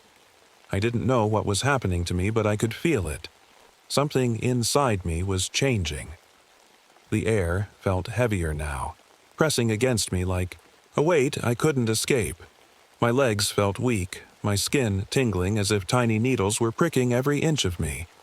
And then I heard it again. The humming. It wasn't coming from outside or from the tanks. It was coming from inside. Me. I collapsed onto the floor, gasping for air as the humming grew louder in my ears. My vision went dark for a moment before flickering, back on. Only now everything looked different. The colors were sharper, brighter somehow, and I could see things moving in the mist that hadn't been there before. I wasn't just changing physically, I was starting to see things differently, too. Whatever Blackwater Lake had done to those people, it was happening to me now. I don't know how long I lay there on the cold, damp floor of the research station. Minutes? Hours? Time didn't feel real anymore. My body ached, my skin burned, and the humming in my head wouldn't stop. It was like a song I couldn't escape, pulling me toward something I didn't understand. When I finally managed to sit up, I realized the burning sensation in my arm had faded. But something was different. My hand didn't look like mine anymore. The skin was paler, almost translucent, and when I moved my fingers, they felt wrong, longer, stronger. Panic bubbled up inside me as I stared at my hand. Was this what had happened to the others? Was I turning into one of them? I wanted to scream, but my throat felt tight, like the air around me was too thick to breathe, and then I heard it. A voice. It wasn't coming from the room or the hallway. It was inside my head, soft and distant, but clear enough to understand. Come to us. The words sent a chill down my spine. They weren't a command. They were an invitation. And as much as I wanted to ignore them, I couldn't. Something, deep inside me, something I didn't recognize, was pulling me toward the lake. I stumbled out of the building and into the misty night. The air felt colder now, sharper against my skin. The lake stretched out before me, dark and endless, its surface rippling gently like it was alive. The voice came again, louder this time. Come to us. Before I knew what I was doing, I was walking toward the water. My legs felt heavy, but they moved on their own, carrying me closer and closer until my boots touched the edge of the lake. I stopped for a moment, staring at my reflection in the water. It wasn't mine anymore. My face looked thinner, my eyes darker, and my skin, it wasn't human. Not completely. The humming grew louder as I stepped into the water. It was cold, so cold it made my teeth chatter, but I kept going. Step by step. The water rose higher until it reached my chest. And then I sank. The water closed over my head like a curtain falling on a stage. For a moment, everything was dark and silent except for the sound of my own heartbeat pounding in my ears. But as I opened my eyes, the darkness faded. What I saw took my breath away. Beneath Blackwater Lake was a city, a massive underwater world glowing with an eerie blue light. Towers made of stone and coral rose up from the lakebed, their surfaces covered in strange markings that seemed to shift and change as I looked at them. Schools of pale fish swam through narrow streets lined with structures that looked like homes, if homes could be built underwater, and then there were them, the crawlers. They moved gracefully through the water, their pale bodies gliding effortlessly between buildings and towers. Up close, they looked even stranger than before, like something caught between human and creature. But they weren't attacking me or trying to scare me away. They were waiting. One of them swam closer, a woman, with long hair floating around her like seaweed. Her face was still human enough to recognize emotion, and what I saw there wasn't anger or malice. It was sadness. She reached out her hand toward me, her fingers long and clawed but gentle as they brushed against mine. And then she spoke, not with words, but with thoughts that echoed in my mind. "You are one of us now." I shook my head, trying to back away, but she held on tightly. "You came here searching for her," she said softly. "She is here." My heart stopped as she turned and pointed toward one of the towers in the distance. I followed her gaze, and that's when I saw her. Emily. She was standing at the base of the tower, her small figure barely visible through the glowing blue light. Her hair floated around her face like she'd been underwater for years. But her eyes, they were still hers. Emily. I tried to call out to her, but no sound came from my mouth, only bubbles rising to the surface above me. She turned slowly, toward me, her expression calm but distant, as if she didn't recognize me anymore. My chest tightened as tears filled my eyes. She was alive. But she wasn't Emily anymore. Not completely. The woman beside me spoke again. "She belongs here now." I couldn't move. I couldn't breathe.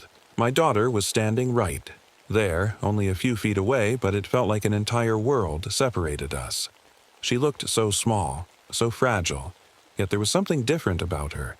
Her skin was pale, almost glowing in the eerie blue light of the underwater city.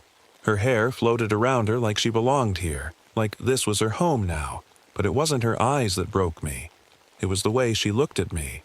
There was no recognition, no spark of joy or relief. She stared at me like I was a stranger. "Emily," I tried to say again, but my voice didn't work underwater. Only bubbles escaped my mouth, rising up toward the surface far above us. The woman beside me, if I could even call her a woman anymore, watched me with something that almost looked like pity. Her voice echoed in my mind again, calm and steady. "She is not who she was. She has become one of us." I shook my head violently, refusing to believe it. This wasn't right. This wasn't how it was supposed to end. I had come here to find answers, to bring Emily home. But now I was standing in a place that shouldn't exist, surrounded by creatures. That shouldn't be real. I started moving toward Emily, my legs heavy and slow in the water. She didn't move as I approached. She just stood there, watching me with those empty eyes. When I reached out to touch her, she flinched slightly but didn't back away. Her skin was cold, colder than the water around us, and when I held her hand in mine, it didn't feel like holding a child's hand anymore. It felt wrong. Tears blurred my vision as I tried to hold on to her, but she pulled away gently, shaking her head. "She cannot leave," the woman said softly in my mind. "None of us can." I turned back to her, anger bubbling up inside me like fire. Why? I thought as hard as I could, hoping she could hear me the way I heard her. Why can't she leave? Why can't any of you? The woman tilted, her head slightly, her expression unreadable.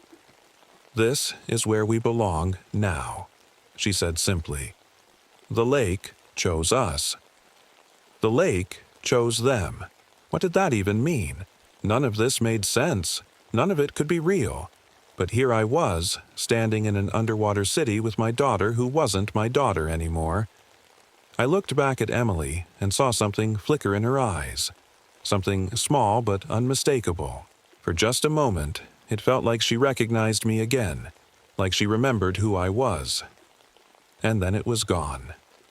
The woman spoke again, her voice softer this time. You have a choice, she said. You can stay here with us, or you can leave. Stay? Leave? What kind of choice was that? How could I leave without Emily? How could I abandon her here in this place? But then the woman's words sank in fully. You can stay here with us. She wasn't just offering me a choice, she was offering me a transformation. If I stayed, if I gave myself to the lake, I would become one of them too. I looked down at my hands again and saw how much they had already changed. My skin was pale and slick now, my fingers longer than they should have been. The process had already started. There might not be any going back for me either. But if I stayed, if I let myself become one of them, maybe I could be with Emily again. Maybe we could be together in this strange new world beneath the water. Or maybe it would destroy what little humanity we both had left. I closed my eyes tightly, trying to think through the fear and confusion swirling in my mind. If I left now, if I fought whatever was happening to me, I might still have a chance at survival. But if I stayed, I opened my eyes and looked at Emily one last time. She reached out toward me hesitantly, her small hand hovering just inches from mine. I stared at Emily's hand, hovering just inches from mine. My heart felt like it was being torn in two. She was right there, close enough to touch, but she wasn't the same little girl I'd lost 3 years ago. She belonged to this place now, to the lake, to the crawlers, and I didn't know where I belonged anymore. The woman's voice came again, soft and steady in my mind. The lake is changing you. Soon, you will be one of us. I shook my head, trying to fight the panic rising in my chest. No, I thought back at her. I don't want this. I just want Emily. She tilted her head slightly, her expression calm but unreadable. If you stay, you will have her, she said. But if you leave, you will lose her forever. I looked at Emily again, tears blurring my vision. She didn't speak. She couldn't, but her eyes said everything. She was waiting for me to decide, waiting to see if I would join her in this strange underwater world or leave her behind. But before I could make my choice, something changed. The water around us began to tremble, rippling violently as if the lake itself was waking up. The humming grew louder, deeper, until it felt like it was shaking the entire city. The crawlers stopped moving, their heads turning toward the surface as if they could sense something coming. And then I saw it.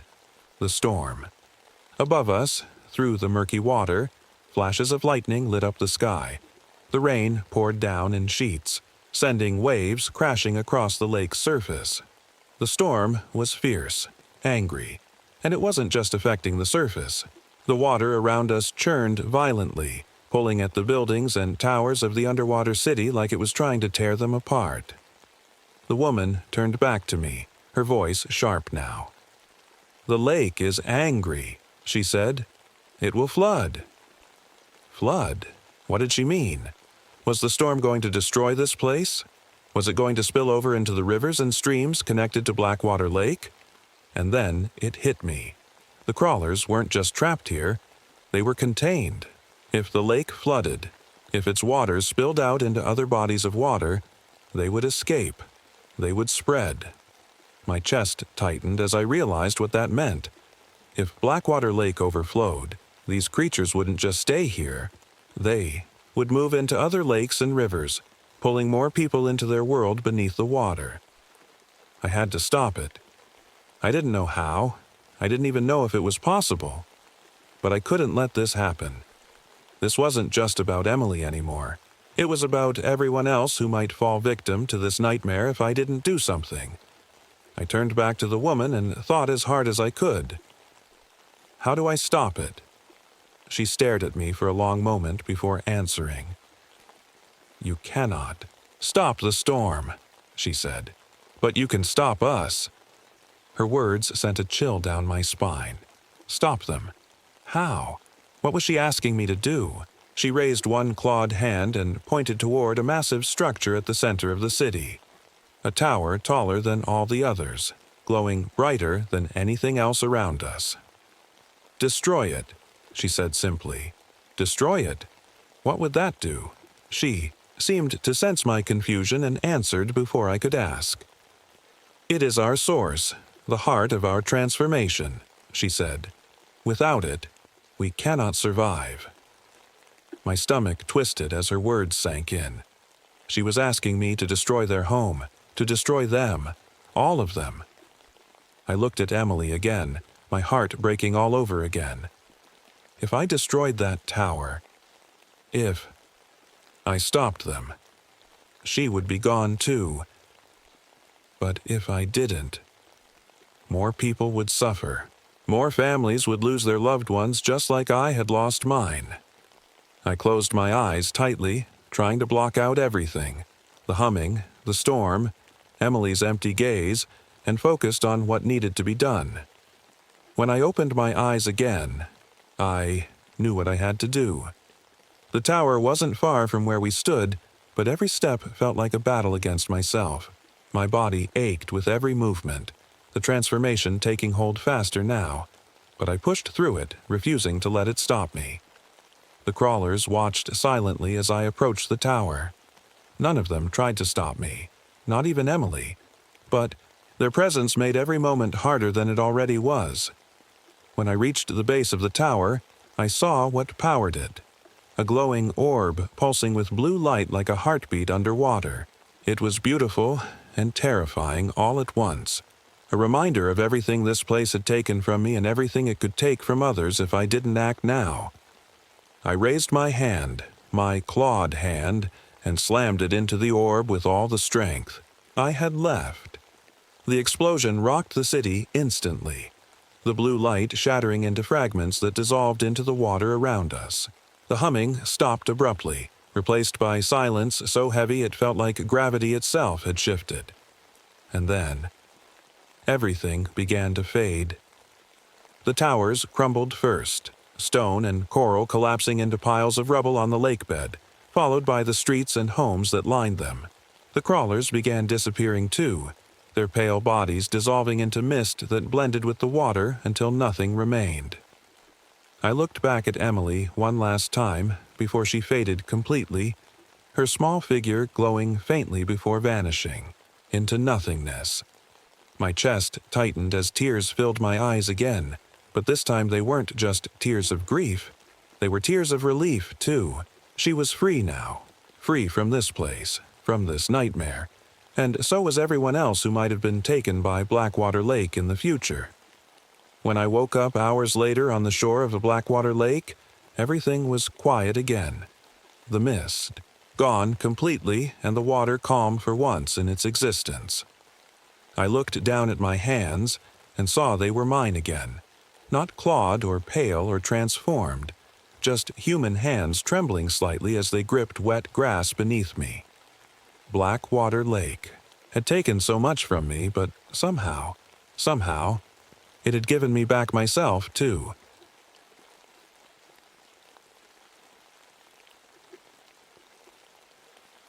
My name is Abigail Stonecroft, and I've been a park ranger for almost 15 years. I've seen a lot of strange things during my time in the wilderness. Animals behaving oddly, Sudden storms that vanish as quickly as they come, even trees that seem to hum when no one's around. But nothing could have prepared me for what happened in Shoshone National Forest last summer. It all started with a call from my boss, Chief Ranger Harris. He told me there'd been reports of strange seismic activity near an old petrified forest, deep in the park. Now, Shoshone is famous for its petrified trees, ancient wood turned to stone over millions of years, but this particular area was different. Locals called it the Stone Graveyard. No one went there unless they had to. Something about it just felt wrong. I didn't believe in ghost stories or curses, but even I couldn't deny that the place had a weird energy.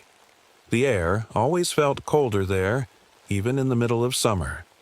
Birds avoided it, and animals wouldn't go near it either. People who wandered too close said they felt like they were being watched.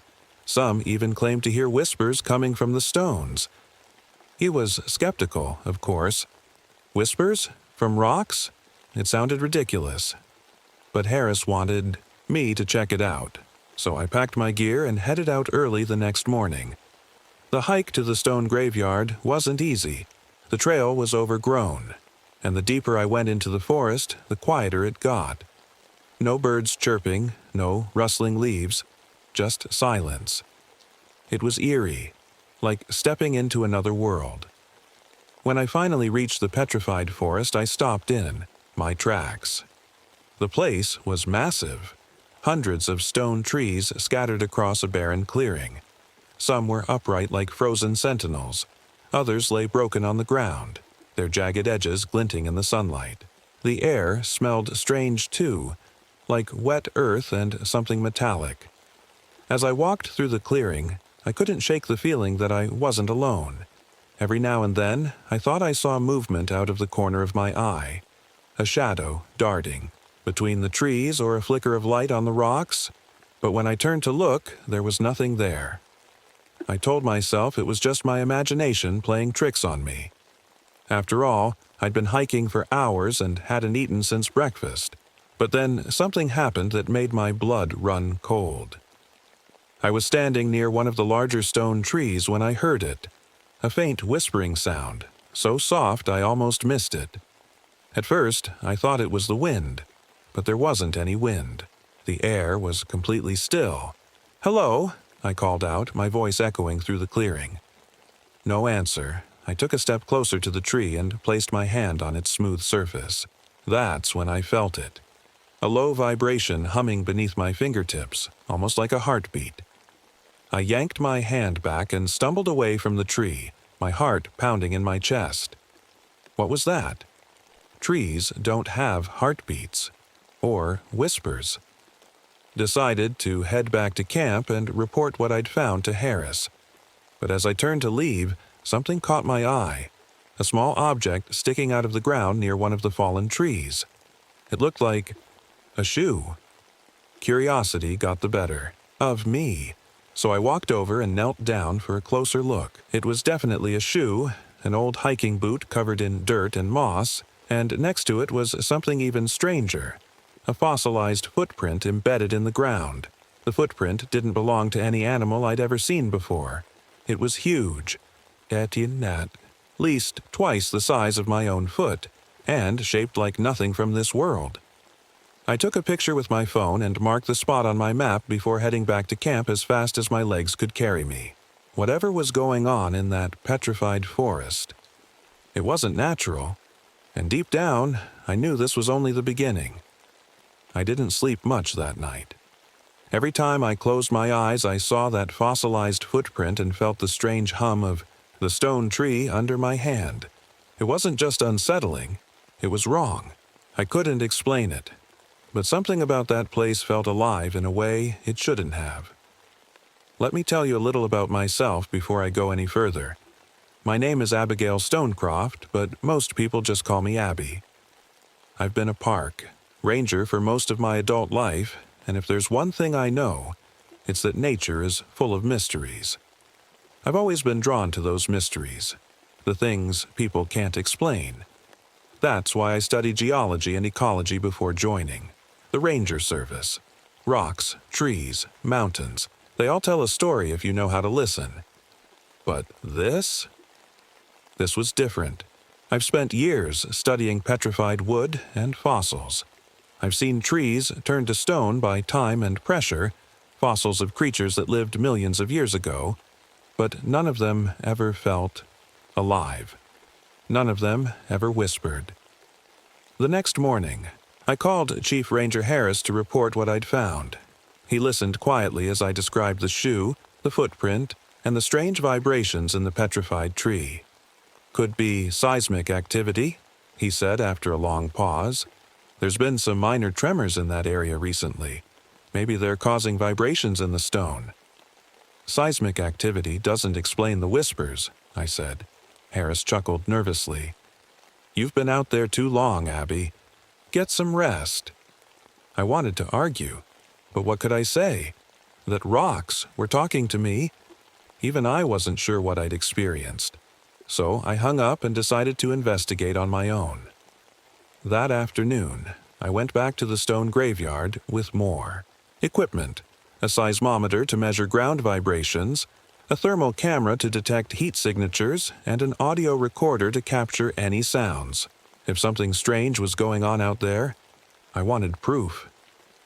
The hike felt even longer this time. The silence was heavier, like the forest itself was holding its breath. When I reached the clearing, everything looked exactly as it had before. Silent, still, and unnervingly empty. I set up my equipment near the spot where I'd found the shoe and footprint. The seismometer showed no unusual activity, no tremors or vibrations in the ground, but when I turned on the audio recorder and listened through my headphones, my stomach dropped. There it was again, whispering.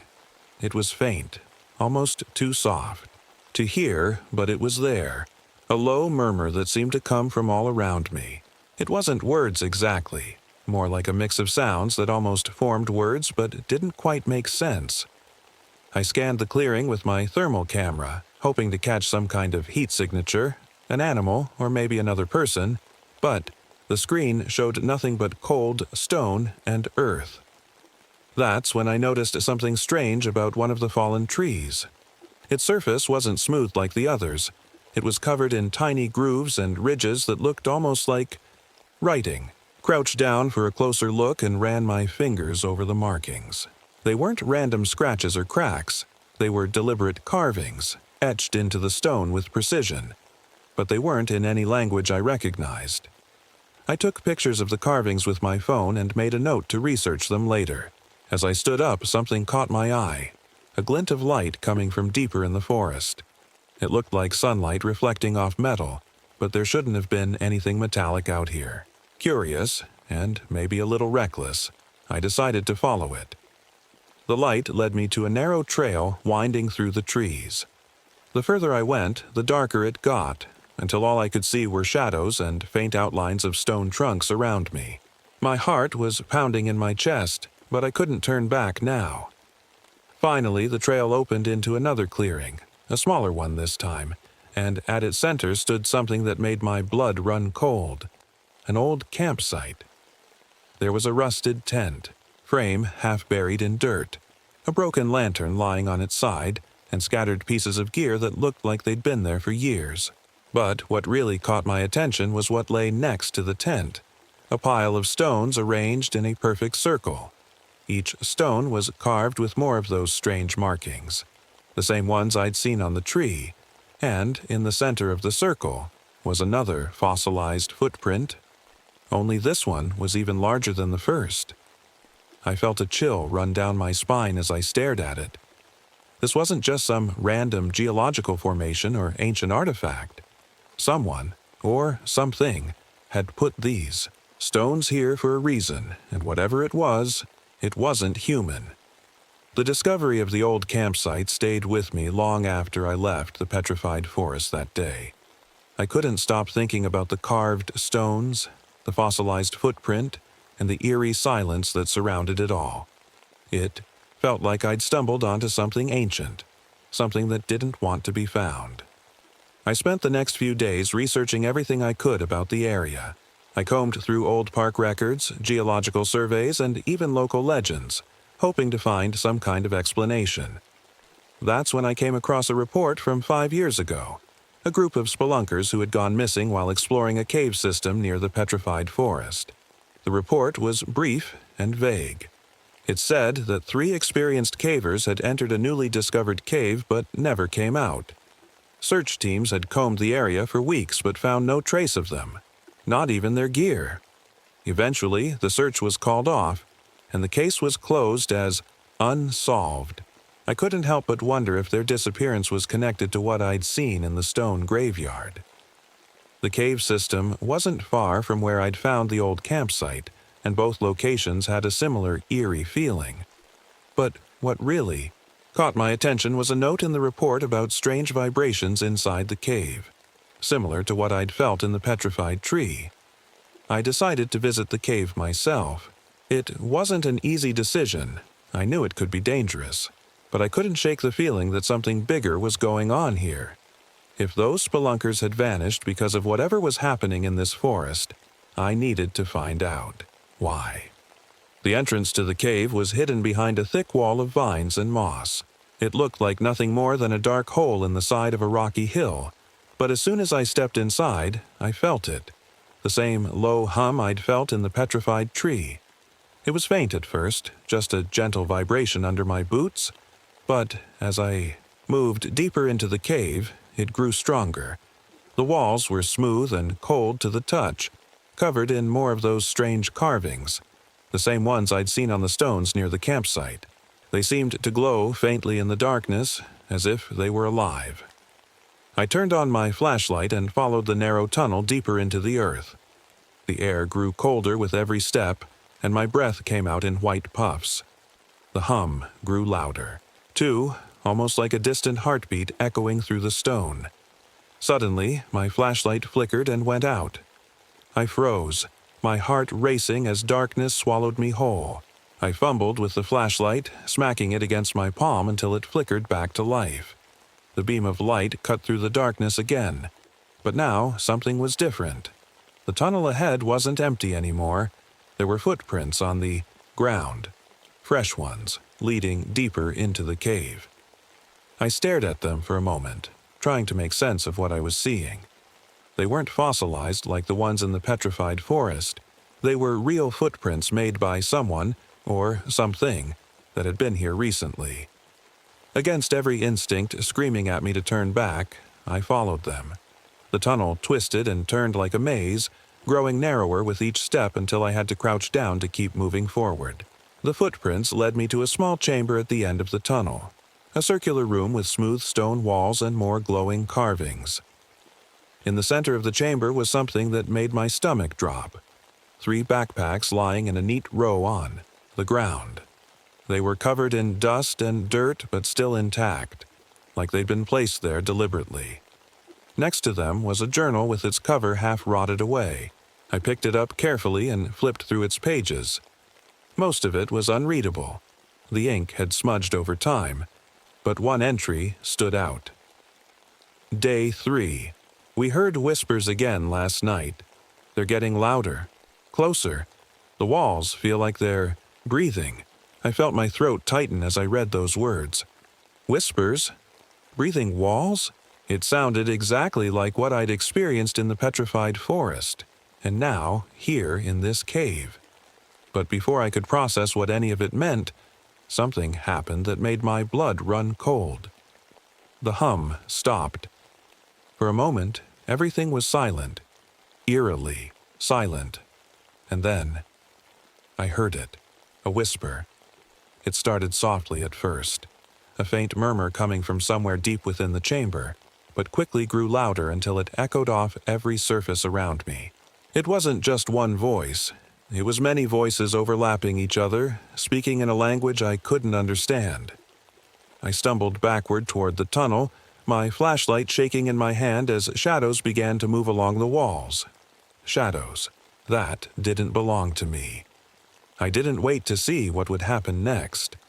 I turned and ran as fast as I could back through the maze-like tunnels, not stopping until I burst out into daylight again. Whatever was down there, It wasn't human, and somehow, I knew it wasn't done with me yet. I didn't go back to the petrified forest or the cave for a few days after that.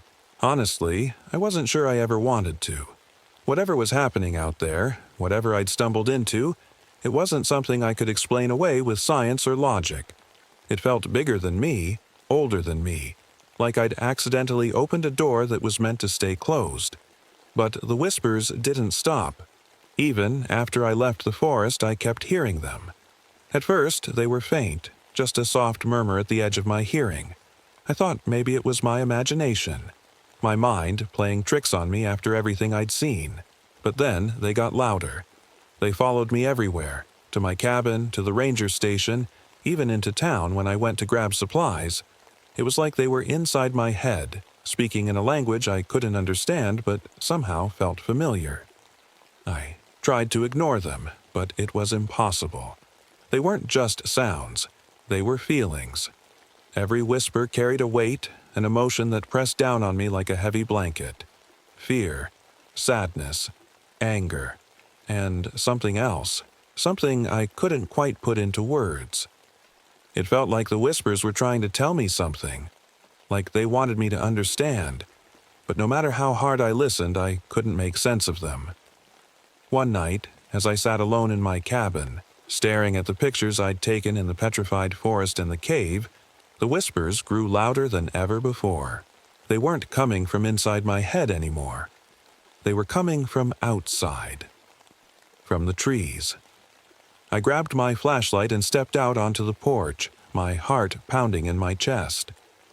The forest around my cabin was dark and still, but the whispers were everywhere, echoing through the trees like a chorus of voices calling out to me. "Who's there?" I called out, my voice trembling. No answer. I shined my flashlight toward the edge of the forest and froze. One of the petrified trees, the ones from the stone graveyard, was standing there among the living ones. It wasn't supposed to be here. The petrified forest was miles away from my cabin, but somehow this tree had appeared right outside my home. I stepped closer, my flashlight beam trembling as it illuminated the tree's smooth stone surface. The carvings were still there, the strange markings etched into its bark, but now they seemed to glow faintly in the darkness. And then, it spoke. Not with words exactly, but with feelings. Emotions so strong they hit me like a wave. Fear, loss, desperation. It felt like the tree was alive, like it was trying to communicate with me through those carvings and whispers. I placed my hand on its surface, just like I had in the stone graveyard, and immediately felt that same low hum, the heartbeat of something ancient and powerful. Images flashed through my mind, quick and blurry at first but growing clearer with every second. A vast landscape covered in stone trees stretching as far as the eye could see. Shadows moving between them, whispering in a language older than time itself. And deep beneath it all, something sleeping, something waiting to wake up. I pulled my hand back and stumbled away from the tree, gasping for air as those images faded from my mind. Whatever this thing was, whatever these petrified trees were, it wasn't just some natural phenomenon or geological anomaly. It was alive, and it was waking up. The next day, I decided to visit an old friend who lived nearby, a retired geologist named Tom who had spent years studying petrified forests and fossils. If anyone could help me make sense of what was happening, it was him. Tom listened quietly as I told him everything. The whispers, the carvings, the footprints, even the visions from the petrified tree outside my cabin. When I finished talking, he leaned back in his chair and let out a long sigh. "You're not crazy," he said finally. "I've heard stories about places like this before." "What kind of stories?" I asked. "Legends," he said. "Old ones passed down by indigenous tribes who lived in these forests long before we did. They believed some petrified forests weren't just dead trees. They were alive." "Alive? How?" I asked. "They called them stone spirits," Tom said. "Ancient beings that existed long before humans walked this earth. They said these spirits could communicate through whispers and carvings if you knew how to listen. And what happens if you don't listen? I asked nervously. Tom's expression darkened. They wake up. Tom's words stayed with me long after I left his house. They wake up. It sounded ridiculous, like something out of a ghost story. But after everything I'd seen, the whispers, the carvings, the petrified tree outside my cabin, I couldn't shake the feeling that he was right. The petrified forest wasn't just a strange place. It was alive. And whatever was buried beneath it, whatever was waking up, it wasn't going to stop. I knew I couldn't ignore it anymore. If these stone spirits were real, if they were trying to communicate through whispers and carvings, then I needed to figure out what they wanted before it was too late. The next morning, I packed my gear and headed back to the petrified forest. This time, I didn't just bring my usual equipment. I brought a notebook and a sketch pad to document everything I saw. If the carvings were some kind of language, maybe I could decode them. The hike felt heavier this time. The silence wasn't just eerie, it was oppressive, like the forest itself was holding its breath. When I reached the clearing, I noticed something strange right away. The petrified trees had moved. They weren't in the same places as before. Some had shifted closer to the center of the clearing. Others had tilted at odd angles, their stone trunks casting long shadows across the ground. It felt like they were watching me. I took a deep breath and stepped into the clearing. My boots, crunching against the dry earth. The hum was stronger now, louder than it had been before, and as I walked between the trees, I started to feel disconnected. It's hard to explain what happened next. One moment, I was walking through the clearing. The next, everything changed. The air grew colder, and the light around me dimmed until it felt like dusk even though it was midday. The petrified trees seemed taller now, looming over me like silent sentinels, and their carvings glowed brighter than ever. I looked down at my watch and froze. The second hand wasn't moving. Time had stopped. Panic bubbled up in my chest as I turned in circles, trying to make sense of what was happening. The clearing looked different now, bigger somehow, and when I tried to retrace my steps back to the trail, it wasn't there anymore. I was trapped. The whispers started again, soft at first but growing louder with every passing second. They seemed to come from all directions at once, overlapping each other until they formed a single voice. Come closer. I didn't want to move. I wanted to run. But something about that voice pulled me forward. It wasn't threatening or angry. It was calm and steady, almost familiar. I followed the sound deeper into the clearing until I reached a large petrified tree at its center. The same one where I'd felt that heartbeat during my first visit. But now it looked different. Its surface wasn't smooth anymore. It was covered in carvings that seemed to shift and change as I stared at them. I placed my hand on the tree's surface again and immediately felt that hum, the heartbeat of something ancient and alive. Images flashed through my mind, quick and blurry at first but growing clearer with every second. I saw myself standing in this exact spot, but not just one version of me. There were dozens of me, scattered across different timelines like reflections, in broken glass. Some were older, some were younger, some wore uniforms from decades past while others carried tools I didn't recognize. It wasn't just me trapped here, it was everyone who had ever entered this forest. The whispers grew louder. Again, help us. I stumbled back from the tree, gasping for air as those images faded from my mind. Whatever this place was, whatever these stone spirits were, they weren't just waking up. They were pulling people into their world, a world where time didn't exist. And somehow, I knew there was no way out. I don't know how long I stood there staring at that petrified tree.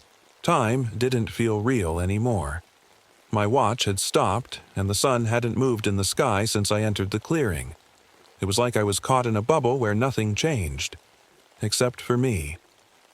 The whispers were still there, circling me like invisible hands tugging at my thoughts.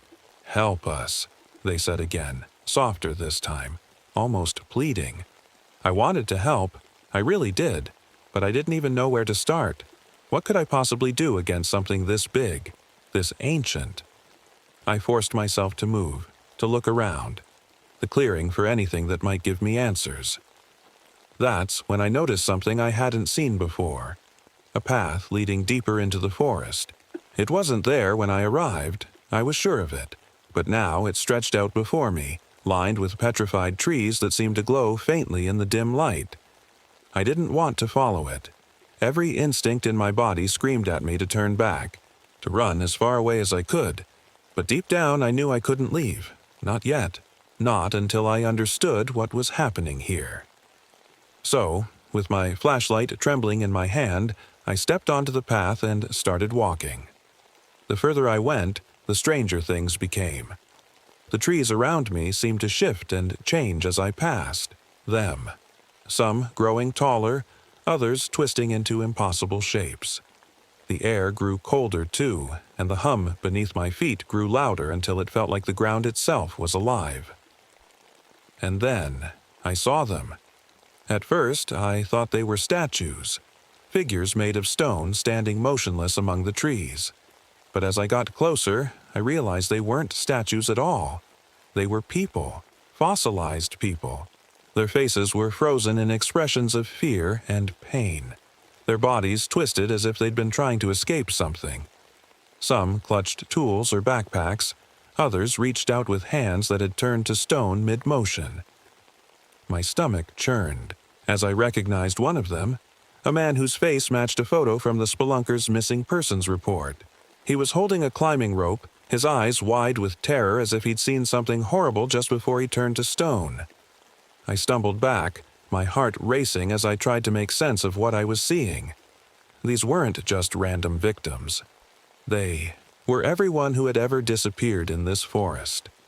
The spelunkers, the campers from the old site, maybe even people from decades or centuries ago. And somehow, they had all been turned into stone. The whispers grew louder again, surrounding me like a storm. "It's waking." "What's waking?" I shouted into the empty forest, my voice echoing off the petrified trees. "What do you want from me?" For a moment, everything went silent. So silent it felt like even my thoughts had stopped. Then, the ground beneath, my feet began to shake. It wasn't a normal earthquake, it was rhythmic, like footsteps pounding deep below the surface. Each tremor sent a jolt through my body, growing stronger with every second. And then, it rose. The ground split open ahead of me, and something massive began to emerge. A shape so large it blocked out what little light remained in the sky. At first, all I could see was stone, smooth and black like obsidian. But as it rose higher, details began to take shape.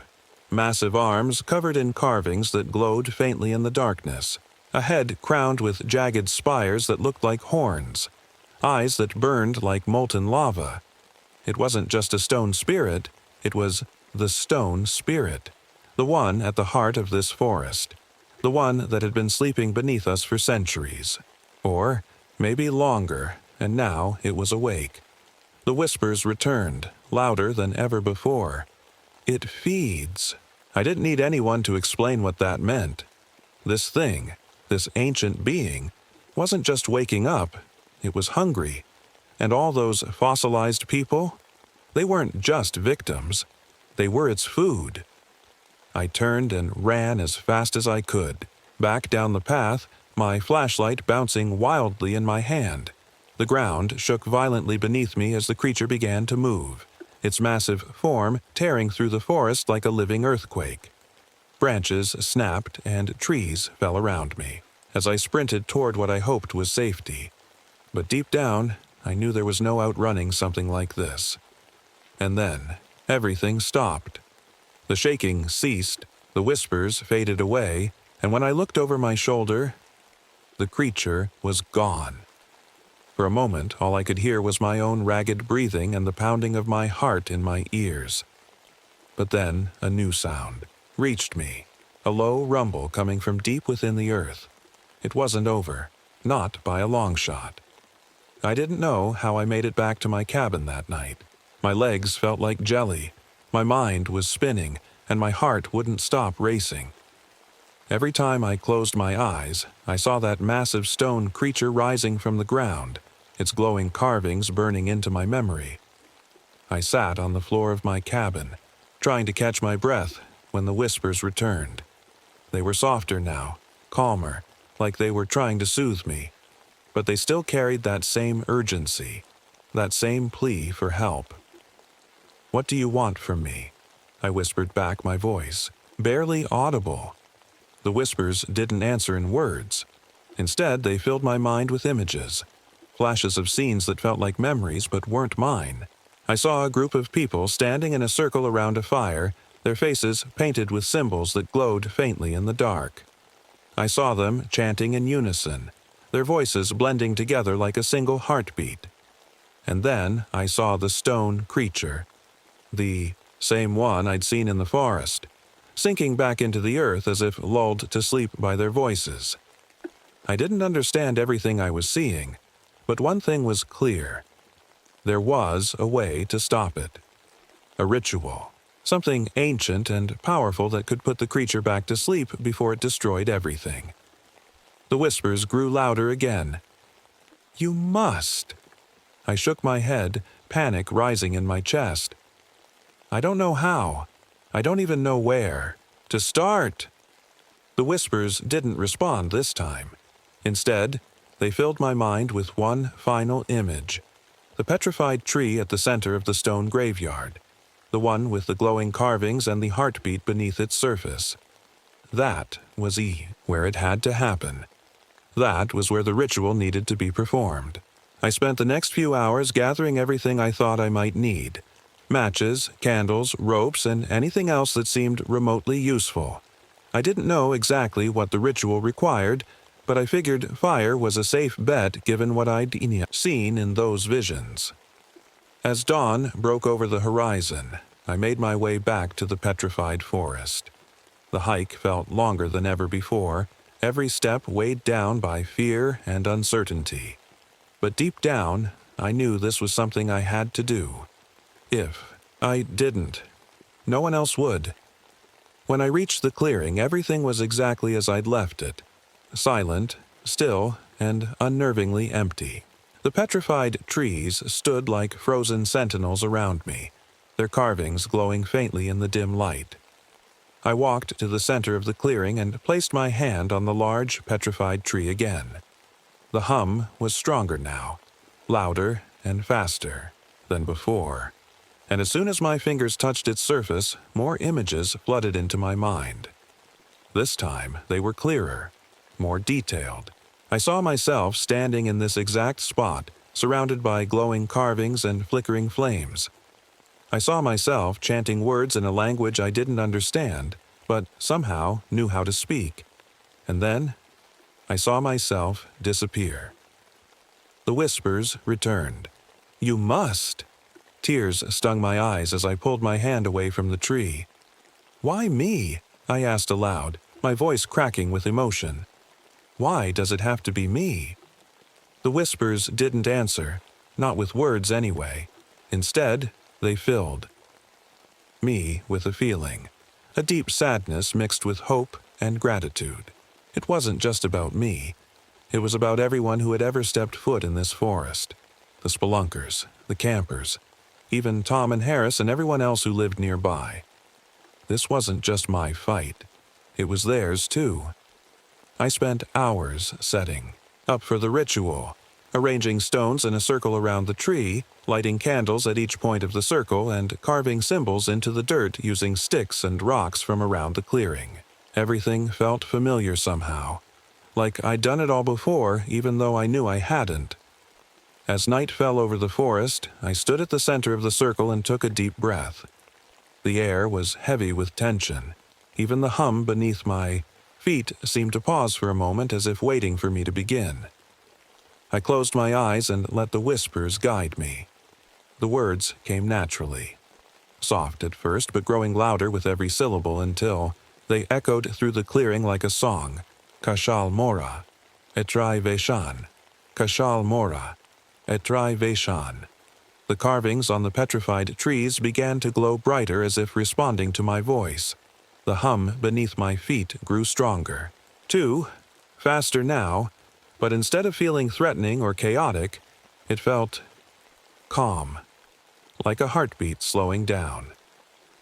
But just as I thought it might be working, something changed. The ground began to shake violently beneath me, not like before when it felt rhythmic or controlled, but wild and chaotic like an earthquake tearing through the forest. And then it appeared again. The stone creature rose from the ground once more, larger than ever before, with its glowing eyes fixed directly on me. Its massive arms reached out toward me as if trying to grab hold of something unseen. For a moment, fear paralyzed me, but then something inside me shifted. This wasn't just about fear or survival anymore. It was about trust, trusting myself, trusting those whispers that had guided me here every step of this journey. So instead of running or screaming or giving up, I kept chanting, Kashal Mora, Etrai Veshan, Kashal Mora, Etrai Veshan. And slowly, but surely, it began to work. The creature's movements grew slower, its glowing eyes dimmed, its massive form began sinking back into the earth, just like in those visions from before. By the time my voice faded into silence, it was gone. For a moment, everything was still. The stone creature was gone, its massive form swallowed back into the earth. The glowing carvings on the petrified trees dimmed until they faded completely, leaving only cold, lifeless stone behind. Even the hum beneath my feet had disappeared, replaced by an eerie silence that pressed down on me like a heavy weight. I should have felt relieved. I should have been happy that it was over. But instead, I felt empty. The whispers were still there, soft now, almost like a gentle breeze brushing against my thoughts, but they carried a new message this time, one that made my stomach drop. It is not finished. I shook my head, tears welling up in my eyes. What do you mean? I did everything you asked. The ritual worked. It's gone. The whispers didn't answer with words. Instead, they filled me with a feeling, a deep, unshakable truth that settled in my chest like a stone. The creature wasn't gone. Not completely. It was asleep again, yes, but only for now. The ritual had bought us time, but it wasn't a permanent solution. Eventually, it would wake up again. And when it did, someone would have to perform the ritual all over again to put it back to sleep. Unless the whispers grew louder, more insistent.